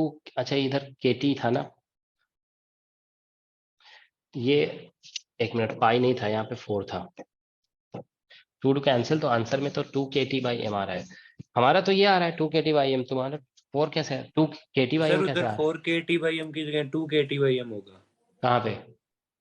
इस वाले, हाँ यहाँ पे, 1/√π यहाँ पे नीचे वाले, हाँ कैसे? अच्छा ये इधर भी, एक मिनट, हाँ सही कह रहे हो। dvx में हाफ हाँ है हाँ शायद। हाँ, ये जो है ना dt में हाफ है ना, हाँ dt में हाँ वो हाफ है, हाफ और 2 कैंसिल हो जाएगा। हाँ वो कैंसिल हो जाएगा, सही कह रहे हो। ठीक है, वो थोड़ा सा मिस्टेक हो गया हमसे भी, ठीक है ना। ये dt का हाफ जो है ना यहाँ पे, ये जब पुट करेंगे ना dvx में यहाँ पे, तो उससे भी एक हाफ आएगा ना ये वाला टर्म, तो वो कैंसिल होगा। तो यहाँ पे जो है ना ये वाला एक 2 कैंसिल हो जाएगा, 1 2 विल कैंसिल आउट, तो यहाँ पे आ जाएगा 2, ये 2 आ जाएगा। अब ये 2 जो यहाँ पे आया ना, यहाँ पे 2 है, 2 2 कैंसिल, तो यहाँ से आंसर आ जाएगा kt/m। ठीक है, यही आ रहा है। तो kt/m देखो हम लोग क्या निकाले थे यहाँ पे, vx² का एवरेज निकाले, तो kt/m आ गया। ठीक है, तो इसीलिए हम लोग RMS स्पीड निकालेंगे ना, Vrms, ठीक है, तो that will be root under vx² average 1D में, तो ये रूट अंडर kt/m आ रहा है। ठीक है, यही आंसर है। तो ये इसको याद रखना आसान है, ठीक है ना। 3 डायमेंशन में देखो क्वाइट इजी है। 3 डायमेंशन में 3 आ रहा है, 2 डायमेंशन में 2 आएगा और 1 डायमेंशन में यहाँ पे 1 आ जाएगा। तो RMS speed is quite easy to remember. Average speed थोड़ा सा कॉम्प्लिकेटेड है, ठीक है ना। जो 3 डायमेंशन और 1 डायमेंशन में फॉर्मूले जो है ना मैच नहीं कर रहे हैं, मतलब अलग टाइप का आ रहा है। उसमें 8 kT/πm आ रहा था उसमें, ठीक है ना। उसमें देखो डिनोमिनेटर में पाई आ रहा था वहां पे, ठीक है, और इसमें नोमिनेटर में पाई आ गया। यहाँ पे देख रहे हो डिनोमिनेटर में पाई आ रहा था 8 kT/πm। ऑलराइट, ठीक है। सर इनमें सभी में मास इन ग्राम है ये? मास जो है ना, अभी ग्राम की बात कहाँ से आ गई? अभी हम कोई नंबर कैलकुलेट तो नहीं कर रहे हैं ना। ग्राम वगैरह की बात कब होती है? जब ये हम मोलर कोई, मास तो नहीं है सर? अरे तुम लोग देखो ये सब जो है ना, मोलर मास क्या होता है? मोलर मास और ग्राम में मास का डिफरेंस क्या है?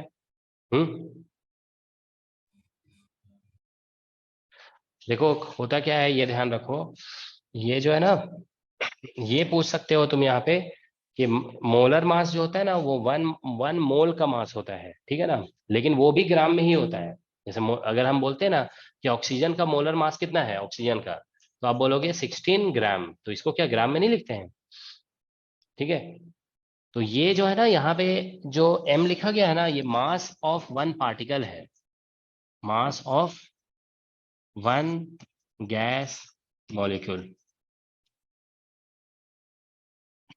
मॉलिक्यूल या पार्टिकल।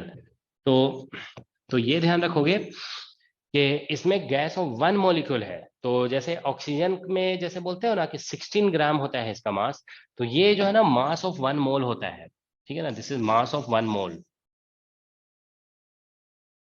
One mole. तो अगर मान लीजिए आप ऑक्सीजन मॉलिक्यूल के लिए इस चीज को कैलकुलेट कर रहे हो, ठीक है ना, मान लीजिए आप ये ऑक्सीजन के लिए कैलकुलेट कर रहे होंगे, ठीक है ना। तो ऑक्सीजन के लिए तो इसको ज्यादा इजी होता है। देखो हम एक मॉलिक्यूल का मास क्यों निकालें? जैसे मान लीजिए एवरेज स्पीड ऐसे निकला हुआ है ना, √8 kT/πm। तो अभी हमने बताया स्मॉल m जो है मास ऑफ वन मॉलिक्यूल है, तो इसको आप ऐसे लिख सकते हो। देखो 8 और ऊपर में Na से मल्टीप्लाई कर दो एवोगाड्रो नंबर से, तो ये kT और बाई यहाँ पे पाई, और यहाँ पे भी एवोगाड्रो नंबर से मल्टीप्लाई कर दिया हमने। तो अब Avogadro number multiplied by mass of one particle, ये बन जाता है मोलर मास, ठीक है ना। और एवोगाड्रो नंबर मल्टीप्लाइड बाई के, ये आप सभी जानते हो कि R बन जाता है, तो 8RT होगा बाय पाई, और अब यहाँ कैपिटल M लिखेंगे। तो कैपिटल M जो होगा ना, that is molar mass. Molar mass का मतलब होता है ये भी ग्राम में होता है, ठीक है ना। मोलर मास भी ग्राम में होता है, पार्टिकल का मास भी ग्राम में लिख सकते हो, ठीक है ना। लेकिन अल्टीमेटली कैलकुलेशन जब करेंगे तो SI यूनिट मतलब केजी में कन्वर्ट करेंगे सबको, ठीक है। तो ये आपको देखो समझ में आ जाना चाहिए फॉर्मूले में। अगर K लिखा हुआ होगा ना, तो समझ लो कि यहाँ पे मास ऑफ वन पार्टिकल है या वन मॉलिक्यूल, ठीक है। और R लिखा हुआ है अगर, ठीक है ना, इधर R है, तो समझ जाओगे यहाँ पे मोलर मास है, मास ऑफ वन मोल, ठीक है। तो दोनों तरीके से, तो सारे फॉर्मूले को इसी तरीके से आप कन्वर्ट कर सकते हो, ठीक है ना, आइदर मोलर मास के टर्म में या फिर क्या बोलते हैं इसके टर्म में। ऑलराइट, तो मैक्सवेल बोल्ट्जमैन मतलब काइनेटिक थ्योरी का जो है ना एक बेसिक कॉन्सेप्ट देखो आपको बताया गया है अभी, ठीक है। अब चलो थोड़ा सा और आगे बढ़ते हैं यहाँ पे, ठीक है। तो देखो सब सर वो लिमिट, क्या लिमिट? RMS स्पीड में लिमिट -∞ टू +∞ ये वही तो हम कह रहे हैं ना। ये 3D में जो है ना हम लोग क्या निकल लिख रहे थे, V का मतलब इसके अंदर Vx भी है Vy भी है, ये मॉडुलस होता है ना। V क्या होता है? मॉडुलस होता है, मैग्नीट्यूड। मैग्नीट्यूड तो नेगेटिव नहीं होता है ना। लेकिन 1D में जो है ना, 1D में V जो है ना वो Vx ही होता है। 1D में कोई V अलग नहीं होता है, ठीक है ना। तो यहाँ पे 1D में इसीलिए -∞ से +∞ लेना पड़ेगा, क्योंकि 1D में पार्टिकल ऐसे प्लस में भी जा सकता है, माइनस में भी जा सकता है, ठीक है ना। तो यहाँ पे जैसे देखो, अगर आप मान लो यहाँ पे ऐसे सोचो, 3D में भी हम लोग यहाँ पे भी कैलकुलेशन किए थे ना, 3D में कैलकुलेशन किए थे, तो हम देख रहे हो ना यहाँ Vx को 0 क्यों लिखे थे? Vx 0 इसलिए आया था कि उसमें भी प्लस माइनस दोनों होने की पॉसिबिलिटी है।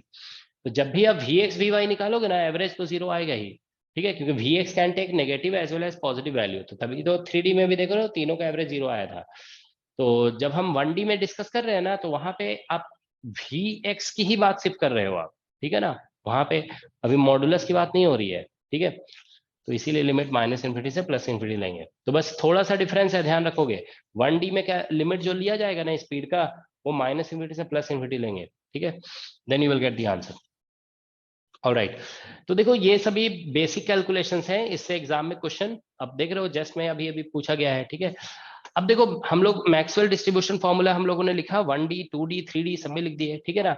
अब जानते हो देखो ये फॉर्मूले को कभी कभी एग्जाम में पूछ दिया जाता है इन टर्म्स ऑफ, सपोज अभी लिखा हुआ है वेलोसिटी के टर्म में, कभी कभी क्वेश्चन पूछा जाता है एनर्जी के टर्म में, और आपसे पूछा जा सकता है मोस्ट प्रोबेबल एनर्जी क्या होता है, ठीक है ना। तो देखो अब ये आपको बता देते हैं मैक्सवेल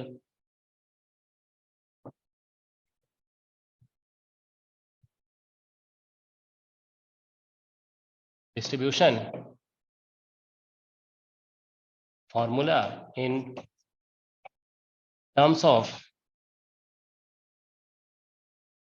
एनर्जी, ठीक है ना, एनर्जी ऑफ पार्टिकल, ठीक है। तो एनर्जी ऑफ पार्टिकल के टर्म में हम लोग लिखने जा रहे हैं, ठीक है। तो देखिए यहाँ पे जो अभी लिखा गया था ना वो ऐसा था, एनर्जी मतलब यहाँ पे ये हो जाएगा, एनर्जी हम लोग ऐसे लिख देंगे 12mv², पार्टिकल की ये एनर्जी हो गई। तो जहाँ पे v लिखा हुआ है देखो v², वहां पे हम लिख देंगे 2E/m, and v is equal to हो जाएगा √2E/m, and dv will be equal to 2/m √1/2 e का पावर -12 और dE, ऐसा होगा, ठीक है।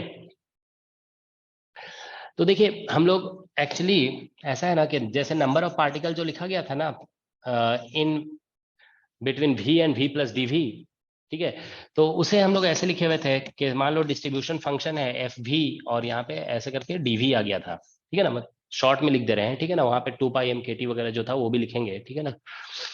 अब देखिए यहाँ पे बेसिकली हम लिखना चाहते हैं number of particle in energy, उसी को वेलोसिटी को एनर्जी के टर्म में कन्वर्ट कर रहे हैं, ठीक है ना। तो यहाँ पे समथिंग मान लो कोई नया फंक्शन आएगा gv, g ऑफ e, और अब हमारे पास आने वाला है de, ऐसा होगा।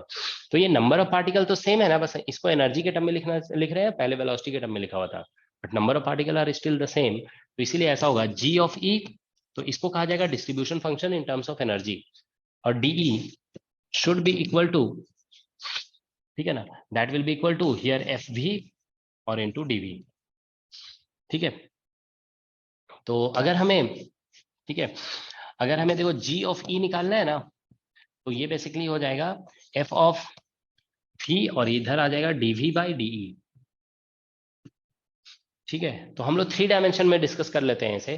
तो देखिए ये फॉर्मूला ऐसा लिखा हुआ था इधर, ठीक है ना, n इंटू m/2π/kt, ठीक है, kt टू द पावर 3/2 और e to power -12m v²/kt, और इधर था v², ठीक है ना, यहाँ पे इसमें v² था, और अब यहाँ पे आ गया dv/de, that's what we have.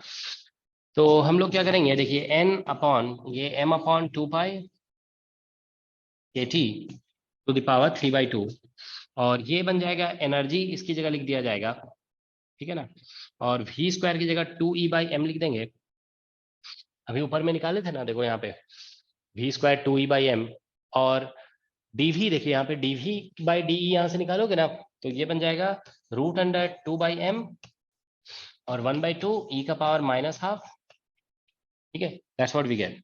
तो ये रिजल्ट आ रहा है। तो यहाँ से g ऑफ e, इसको बोला जाएगा distribution function in terms of energy, ठीक है। तो g of e is equal to n। अब कुछ फैक्टर्स कैंसिल होंगे यहाँ पे, देखिए जैसे, ठीक है ना, few factors will cancel out, जैसे एक m रूट के अंदर से कैंसिल होगा, देखिए m यहाँ पे भी है, m यहाँ पे भी है, तो m का पावर टोटल 3/2 हो जाएगा, ये m पूरी तरह से कैंसिल हो जाएगा, ठीक है, m और ये 2 और ये 2 कैंसिल हो गया, ऑलराइट। तो यहाँ पे बच जाएगा 1/2π/kt टू द पावर 3/2, ठीक है, और 2 कैंसिल हो चुका है, ठीक है। तो e का पावर यहाँ पे, या ऐसे कर दो, यहाँ पे ये इसको ऐसे रहने दो, ठीक है, m कैंसिल हो गया, बस इतना ध्यान रखोगे, 2 और 2, अच्छा एक 2 का फैक्टर यहाँ पे बच रहा है, ठीक है ना, तो ऐसा करो √2 लिख देते हैं यहाँ पे, √2, ठीक है, दिस वी आर गेटिंग, नहीं अच्छा एक 2 कैंसिल होगा, एक, हाँ ठीक है, ये बच जाएगा। तो e का power E upon k t और e to the power half. ठीक है, देखो यहाँ पे e का पावर 1 है और e का power minus half, so you will gate e power half. So that's the distribution function in terms of energy. Alright, so now if you want to calculate the most probable energy, the most probable energy, तो most probable energy के लिए हम लोग जैसे most probable velocity के लिए हम distribution function का डिफरेंशिएशन को जीरो कर रहे थे ना, यहाँ पे इसका डिफरेंशिएशन को जीरो कर देंगे by del e equal to zero, this will make zero. तो यहाँ से देखिए आप, ये सभी फैक्टर तो एनर्जी से इंडिपेंडेंट है, इसको डिफरेंशिएट करना पड़ेगा, तो 1/2 और e का पावर माइनस हाफ हो जाएगा और e का पावर माइनस समथिंग, फिर इसको डिफरेंशिएट करेंगे आप लोग, ठीक है ना, तो e का पावर यहाँ पे हाफ आ जाएगा अपॉन के टी आएगा और फिर e का power minus something is equal to zero आएगा। तो एक्सपोनेंशियल से डिवाइड कर दोगे, divide by exponential you will get zero, ठीक है ना, सॉरी वो कैंसिल हो जाएगा, तो यहाँ से e निकाल लोगे, e is equal to half 1/2 k T होगा। मतलब इक्विपार्टीशन थ्योरम में एनर्जी यही आता है ना, energy associated with each degree of freedom is equal to 1/2 k T, वही वाला आंसर आता है इसमें, ठीक है ना, 1/2 के टी जो है ना हमारा आंसर आ रहा है मोस्ट प्रोबेबल एनर्जी। ठीक है, दिस इज मोस्ट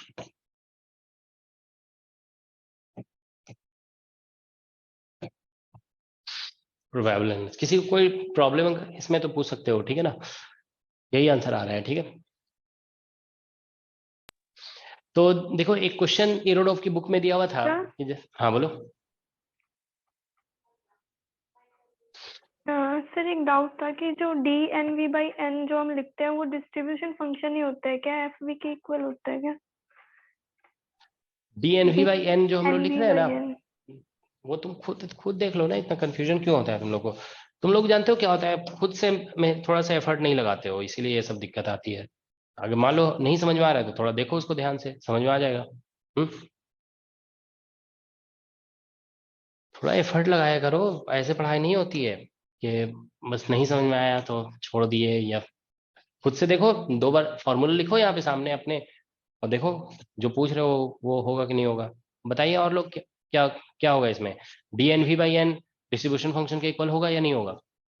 सर वो तो प्रोबेबिलिटी होगा ना। हाँ वो प्रोबेबिलिटी है, वो डिस्ट्रीब्यूशन फंक्शन के इक्वल कैसे होगा जाएगा? देखो dnv कितना लिखा हुआ था, n इंटू यहाँ पे m upon 2 pi k t to the power 3/2 है।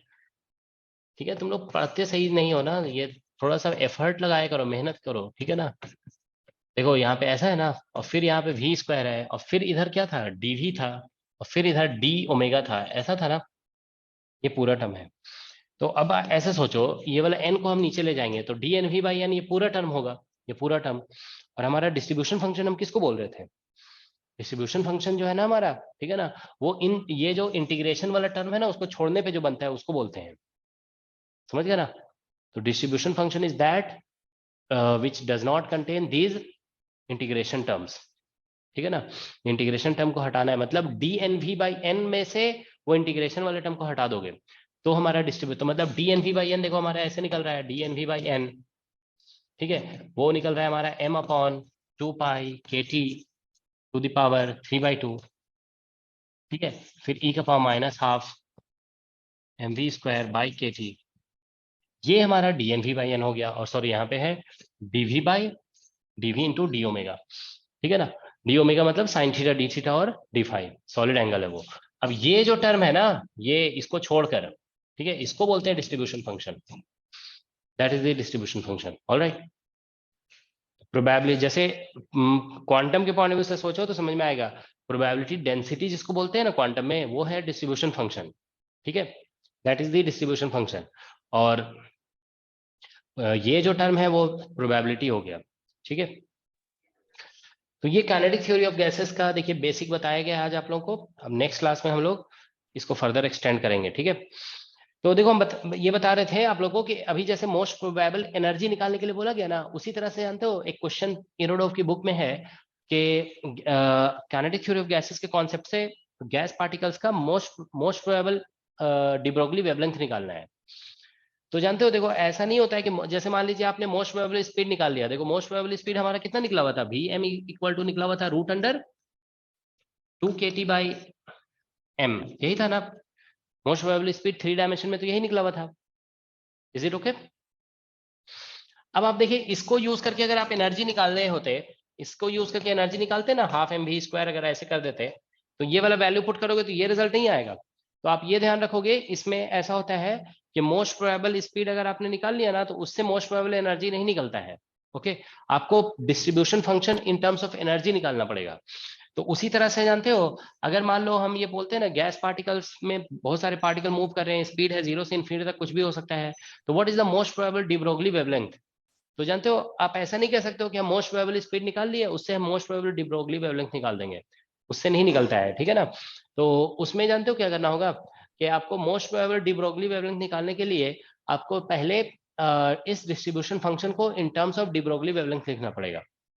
You will have to write it in terms of de Broglie wavelength, फिर आपका आंसर आएगा, ठीक है।